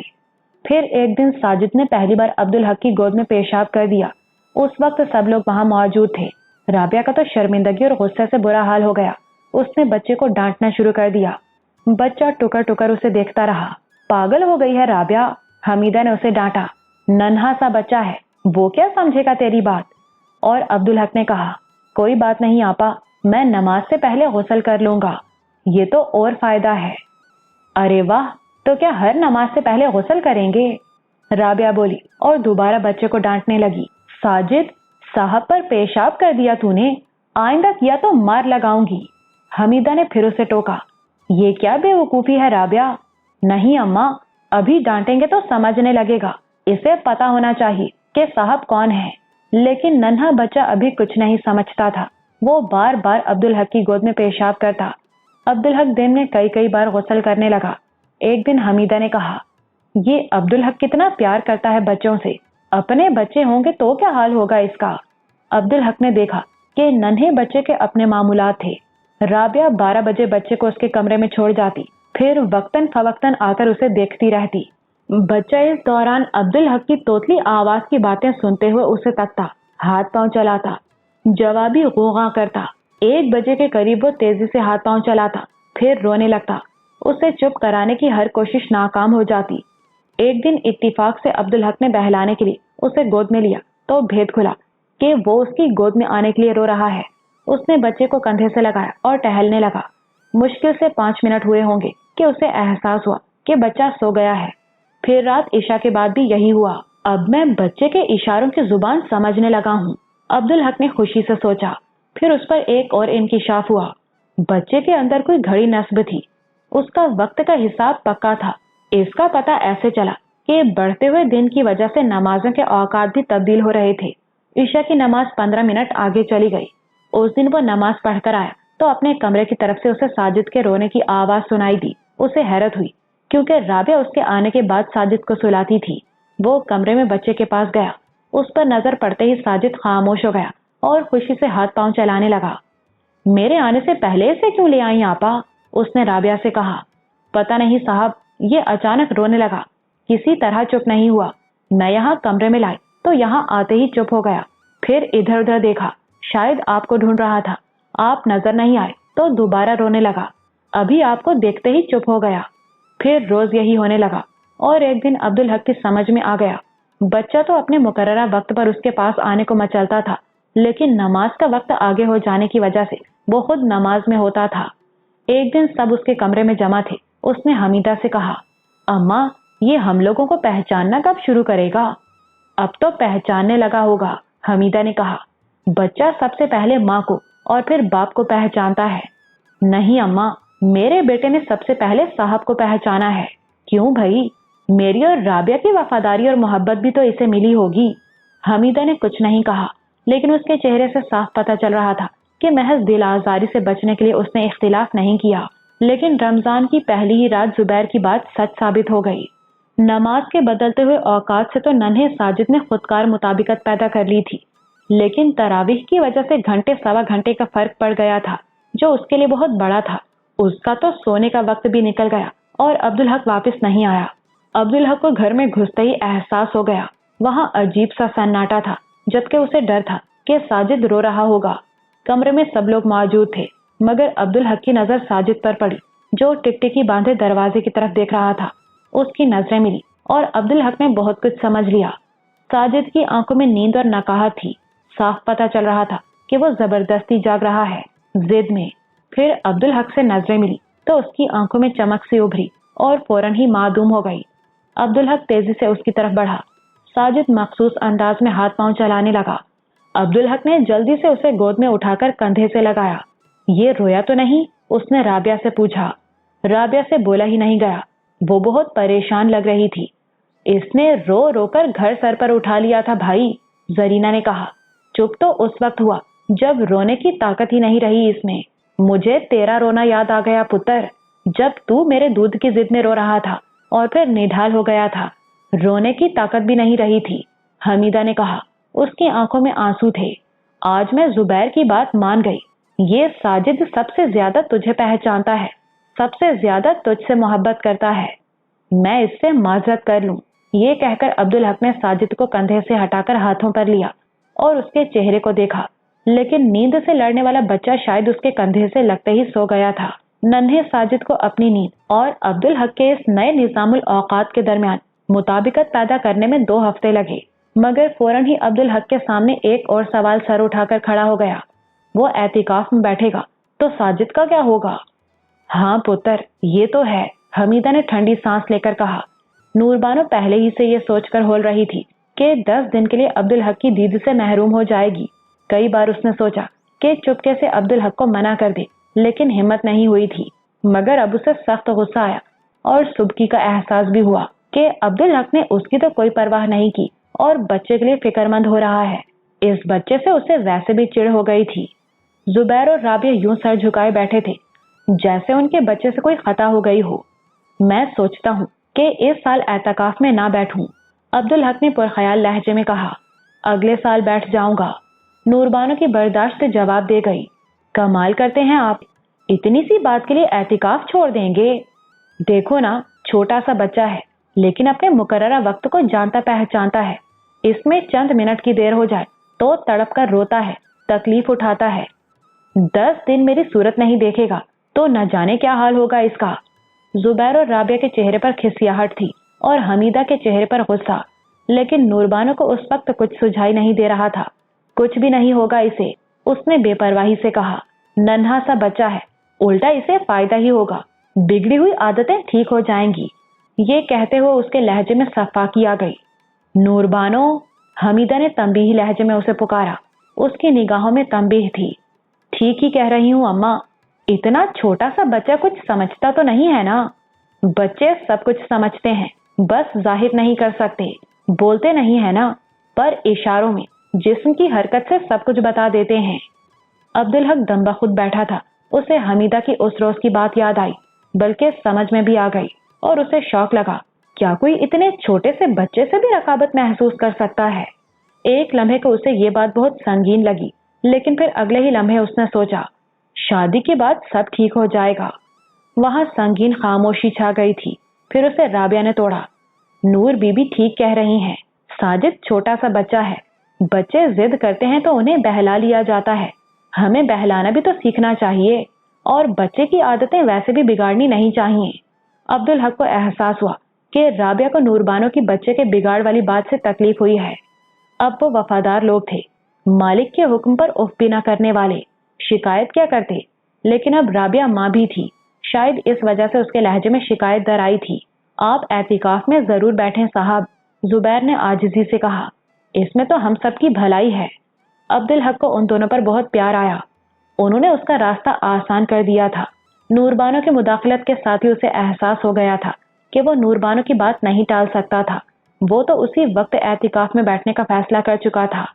ठीक है, आप लोगों की यही मर्जी है तो मैं एतिकाफ में बैठूंगा, अल्लाह मालिक है। लेकिन उसके जहन में एक पेचीदा और संगीन सवाल सर उठा रहा था। अगर कभी अम्मा के हुक्म और नूरबानो की ख्वाहिश में तसादुम हुआ तो उसका रद्द अमल क्या होगा? मगर इस सवाल की पेचीदगी और संगीनी एक पल में खत्म हो गई। उसने दिल में कहा, अल्लाह के हुक्म के बाद बस अम्मा का हुक्म है। अम्मा के हुक्म के सामने किसी चीज की कोई अहमियत नहीं। नादरा जानती थी कि माह रमजान में वक्त के पर लग जाते हैं। कहते हैं कि खुशगवार वक्त बहुत तेजी से गुजरता है और रमजान के महीने से ज्यादा खुशगवार कोई वक्त होता ही नहीं। मगर इस बार वक्त की रफ्तार और तेज थी, काम भी तो बढ़ गए थे। अर्जुमंद और अच्छू मियाँ को कुरान पढ़ाने में वो ज्यादा वक्त देती, फिर उसे अर्जुमंद के ईद के कपड़े भी सीने थे। इसके अलावा इफ्तार का पूरा एहतमाम भी करना पड़ता था। दूसरी लड़कियां तो इसे माह आजादी के तौर पर मना रही थी, जैसे साल भर की थकन उतार रही हूँ। फिर उस रोज उसने अर्जुमंद को देखा जो अपनी ड्राइंग की कॉपी लिए बैठी थी। वो उसके पास चली आई। क्या कर रही हो गुड़िया? उसने उसके पास बैठते हुए कहा। अर्जुमंद ने जल्दी से कॉपी बंद कर दी। कुछ नहीं फुफ्फो, ड्राइंग बना रही हूँ। हमें भी दिखाओ। नहीं फुफ्फो, अर्जुमंद ने साफ इनकार कर दिया। तुम हमें मना भी कर सकती हो किसी चीज के लिए, नादरा ने दिल गिरफ्तगी से कहा। कुछ छुपा भी सकती हो हमसे। अर्जुमंद ने उसकी भीगी आंखें देखी तो जैसे उसका दिल पिघल गया। एक लम्हे में बाबा, अम्मी, दादा दादी सब लोग याद आ गए। उसकी अपनी आंखें भर आईं और वो नादरा से लिपट गई। फूफो, मैं आपको कभी खफा कर सकती हूँ भला? उसने कॉपी नादरा की तरफ बढ़ा दी, लेकिन अंदाज में झिझक थी। नहीं, रहने दो। अब आप नहीं देखेंगी तो मैं समझूंगी कि आप मुझसे खफा हैं। तुमसे मैं कैसे खफा हो सकती हूँ पगली? नादरा ने उसे थपथपाया। तुम नहीं जानती और शायद समझ भी नहीं सकती, लेकिन मैं तो जीती ही तुम्हारी खातिर हूँ। अर्जुमंद समझी तो वाकई कुछ नहीं, लेकिन उसके हाफिजे पर वो आवाज, वो लहजा और एक एक लफ्ज हमेशा के लिए नक्श हो गया। तो फिर देखें ना, आपको मेरी कसम। नादरा ने कॉपी खोलकर देखी और हैरान रह गई। वो ठाकुर अवतार सिंह की तस्वीर थी। पहले की ड्राइंग के मुकाबले में और बेहतर हो गई थी और तस्वीर अब 100% अवतार सिंह की थी। कहीं जरा सा भी फर्क नहीं था। उसने कॉपी के वर्क उल्टे, उसकी हैरत बढ़ गई। इस कॉपी में कोई और तस्वीर थी ही नहीं, हर तस्वीर अवतार सिंह की थी। ड्राइंग तो बहुत अच्छी हो गई है तुम्हारी। अब मैं तुम्हें बेलायती स्केच बुक और बहुत अच्छे कलर्स मंगवा कर दूंगी। सच फूफो? अर्जुमंद की खुशी की कोई हद नहीं थी। हाँ, वो तुम्हारा ईद का तोहफा होगा, नादरा ने कहा। लेकिन गुड़िया, तुम यही एक तस्वीर क्यों बनाती हो? अब मैं कोई और तस्वीर बना ही नहीं सकती। क्यों? पता नहीं फूफो, शायद इसलिए कि इनसे मेरी शादी होगी। नादरा ने फैसला किया कि अब अपनी बच्ची को समझाना बहुत जरूरी हो गया है। उसने कहा, मैंने तुम्हें उसी वक्त बता दिया था कि मैं इन्हें जानती हूँ। ये कॉलेज में मेरे साथ पढ़ते थे। जी फूफो, आपने बताया था, और मैंने ये भी बताया था कि ये हिंदू हैं। हो सकता है फूफो ये वो ना हो, कोई और हो। ये नामुमकिन है गुड़िया कि हूबहू एक जैसे दो आदमी दुनिया में। अगर ये वही हैं, तो फिर आपकी ये बात गलत है कि वो हिंदू हैं। मैं जानती हूँ वो मुसलमान हैं। उसके एतमाद ने नादरा को हैरान कर दिया। तुम्हें कैसे मालूम हुआ? मुझे अल्लाह मियाँ ने बताया है। नादरा वहशत ज़दा हो गई। क्या बच्ची दीवानगी की तरफ बढ़ रही है? बेटा, ना अल्लाह मियाँ को कोई देख सकता है, ना वो किसी से बात करते हैं। उसने कहा, देखा तो मैंने भी नहीं फूफो, लेकिन वो मुझसे बात करते हैं। कैसे? कैसी है उनकी आवाज? मेरे दिल से आती है उनकी आवाज, और बिल्कुल मेरे जैसी आवाज है। तुम्हें कैसे पता चला? उन्होंने खुद मुझे बताया। नादरा झुंझुला गई। वही तो मैं तुमसे पूछ रही हूँ, कैसे बताया उन्होंने? मैं बहुत दुआ करती हूँ ना फूफो। एक दिन मैंने शिकायत की कि आप मुझे जवाब नहीं देते, तो अल्लाह मियाँ ने मुझे बताया कि मैं तुम्हारे दिल में रहता हूँ और वहीं से तुम्हें जवाब भी देता हूँ। और फूफो, वो मेरी जैसी आवाज थी। उन्होंने कहा, जब तक तुम सच्ची और पाक साफ रहोगी, झूठ नहीं बोलोगी और मेरा कहना मानती रहोगी, मैं तुम्हारे दिल में रहूंगा, और बदल गई तो चला जाऊंगा। नादरा के रोंगटे खड़े हो गए। ये छोटी सी बच्ची कैसी बातें कर रही है? ठीक तरह से जानती भी नहीं कि क्या कह रही है, लेकिन उसका दिल कह रहा था कि वो सच्ची है। तुम दुआ क्या करती हो गुड़िया? मैं कहती हूँ, मैं ऐसे किसी आदमी से शादी नहीं करूंगी जैसे आपसे शादी करने के लिए आते रहते हैं। मैं अल्लाह मियाँ से कहती हूँ कि वो जो शहजादे जैसे हैं वो मुझे अच्छे लगे। मुझे बस उनसे ही शादी करनी है। आप उनसे मेरी शादी करा दें। नादरा का दिल बुरी तरह बुझ गया। मैं तो मजबूर हूँ गुड़िया, मुझे भी वो लोग अच्छे तो नहीं लगते। अर्जुमंद ने उसका हाथ थाम कर थपथपाया। मैं जानती हूँ फूफो, आप मजबूर हैं, इसलिए तो अल्लाह से दुआ करती हूँ कि मुझे मजबूर ना बनने दें। मुझे तो बस वही शहजादा चाहिए। फिर तुम्हें क्या जवाब दिया अल्लाह ने? उन्होंने कहा, पाक साफ रहो, सच बोलो और कहना मानो, वो तुम्हें मिल जाएंगे। फिर आपने कहा कि वो हिंदू हैं, तो मैंने अल्लाह मियाँ से कहा कि आप उन्हें मुसलमान कर दें। मैं हिंदू से तो शादी नहीं कर सकती। तो उन्होंने कहा, ऐसा कभी ना सोचना, वो मुसलमान हैं और बहुत अच्छे मुसलमान हैं। नादरा ने गहरी सांस ली। बच्ची को समझाना बहुत जरूरी था। देखो गुड़िया, अल्लाह से दुआ किया करो, उनसे बातें किया करो, लेकिन एक बात याद रखो, अभी तुम बहुत छोटी हो। ख्वाब अच्छे होते हैं, अच्छे ख्वाब देखने चाहिए, लेकिन जरूरी नहीं कि हम जो ख्वाब देखें वो पूरा भी हो जाए। ख्वाब पूरा ना हो तो बाद में बहुत दुख होता है। मगर मुझे मालूम है फूफो कि ऐसा ही होगा। खुद अल्लाह मियाँ ने मुझे बताया है। नादरा परेशान हो गई कि अब क्या करे। अल्लाह पर उसके यकीन को मुतज़लज़ल करना तो जुल्म था। जरा सोचने के बाद उसने कहा, देखो गुड़िया, अभी तुम छोटी सी बच्ची हो, इतनी छोटी बच्चियों की शादी तो नहीं होती। तो फूफो, मैं हमेशा बच्ची तो नहीं रहूंगी, बड़ी भी तो होंगी। मगर वो तुम्हारा शहजादा तो अब भी मेरे जितना बड़ा है। तो क्या हुआ, मैं बड़ी होंगी तो वो छोटे तो नहीं हो जाएंगे, बड़े ही रहेंगे। नादरा को उसकी मासूम मंतक पर हंसी आ गई। छोटे तो नहीं होंगे मगर बूढ़े हो जाएंगे। नहीं फूफो, मुझे मालूम है वो बूढ़े नहीं होंगे, अर्जुमंद ने कहा। फिर कुछ सोचने लगी, और हो भी जाए तो क्या फर्क पड़ता है, जवान लड़कियों की बूढ़े लोगों से शादी अच्छी नहीं होती, नादरा ने कहा। एक बात बताऊं फूफो, अर्जुमंद अचानक बोली। अल्लाह मियाँ ने मुझे बताया है कि मुझसे शादी के बाद वो बड़े होंगे, मैं उन्हें बड़ा बनाऊंगी। तो फूफो, इसका तो मतलब है कि अभी वो छोटे हैं। भाई अजीब बातें करती हो तुमने देखा तो है कि वो कितने बड़े हैं। मगर गुड़िया जरा सोचो, वो यहाँ कहीं आए, इत्तेफाक से तुमने उन्हें देख लिया और उन्हें चुन भी लिया। अब जरूरी नहीं कि वो दोबारा कभी इस तरफ आए भी। दिल में उसने कहा कि अच्छे लोग यहाँ आते भी नहीं। नहीं फूफो, वो आएंगे और मुझे अपने साथ लेकर जाएंगे। देखे ना, अल्लाह मियाँ झूठ तो नहीं बोलते। नादरा को थरथरी चढ़ गई। उसने जल्दी से मौजू बदला। अच्छा ये बताओ, तुम उन्हें कहा क्या करोगी, चचा, मामू या भाईजान? जी नहीं, मैं तो उन्हें आगा जी कहा करूंगी। नादरा दहल कर रह गई। फिर उसे याद आया कि अर्जुमंद खानम की बातें बड़े गौर से सुना करती थी, उससे शह मिली है उसे। उसने सोचा, बात बढ़ाएगी तो मासूम बच्ची न जाने और क्या क्या कहे। अच्छा बातें खत्म, अब तुम कुरान पढ़ने के लिए बैठ जाओ। जी फूफो।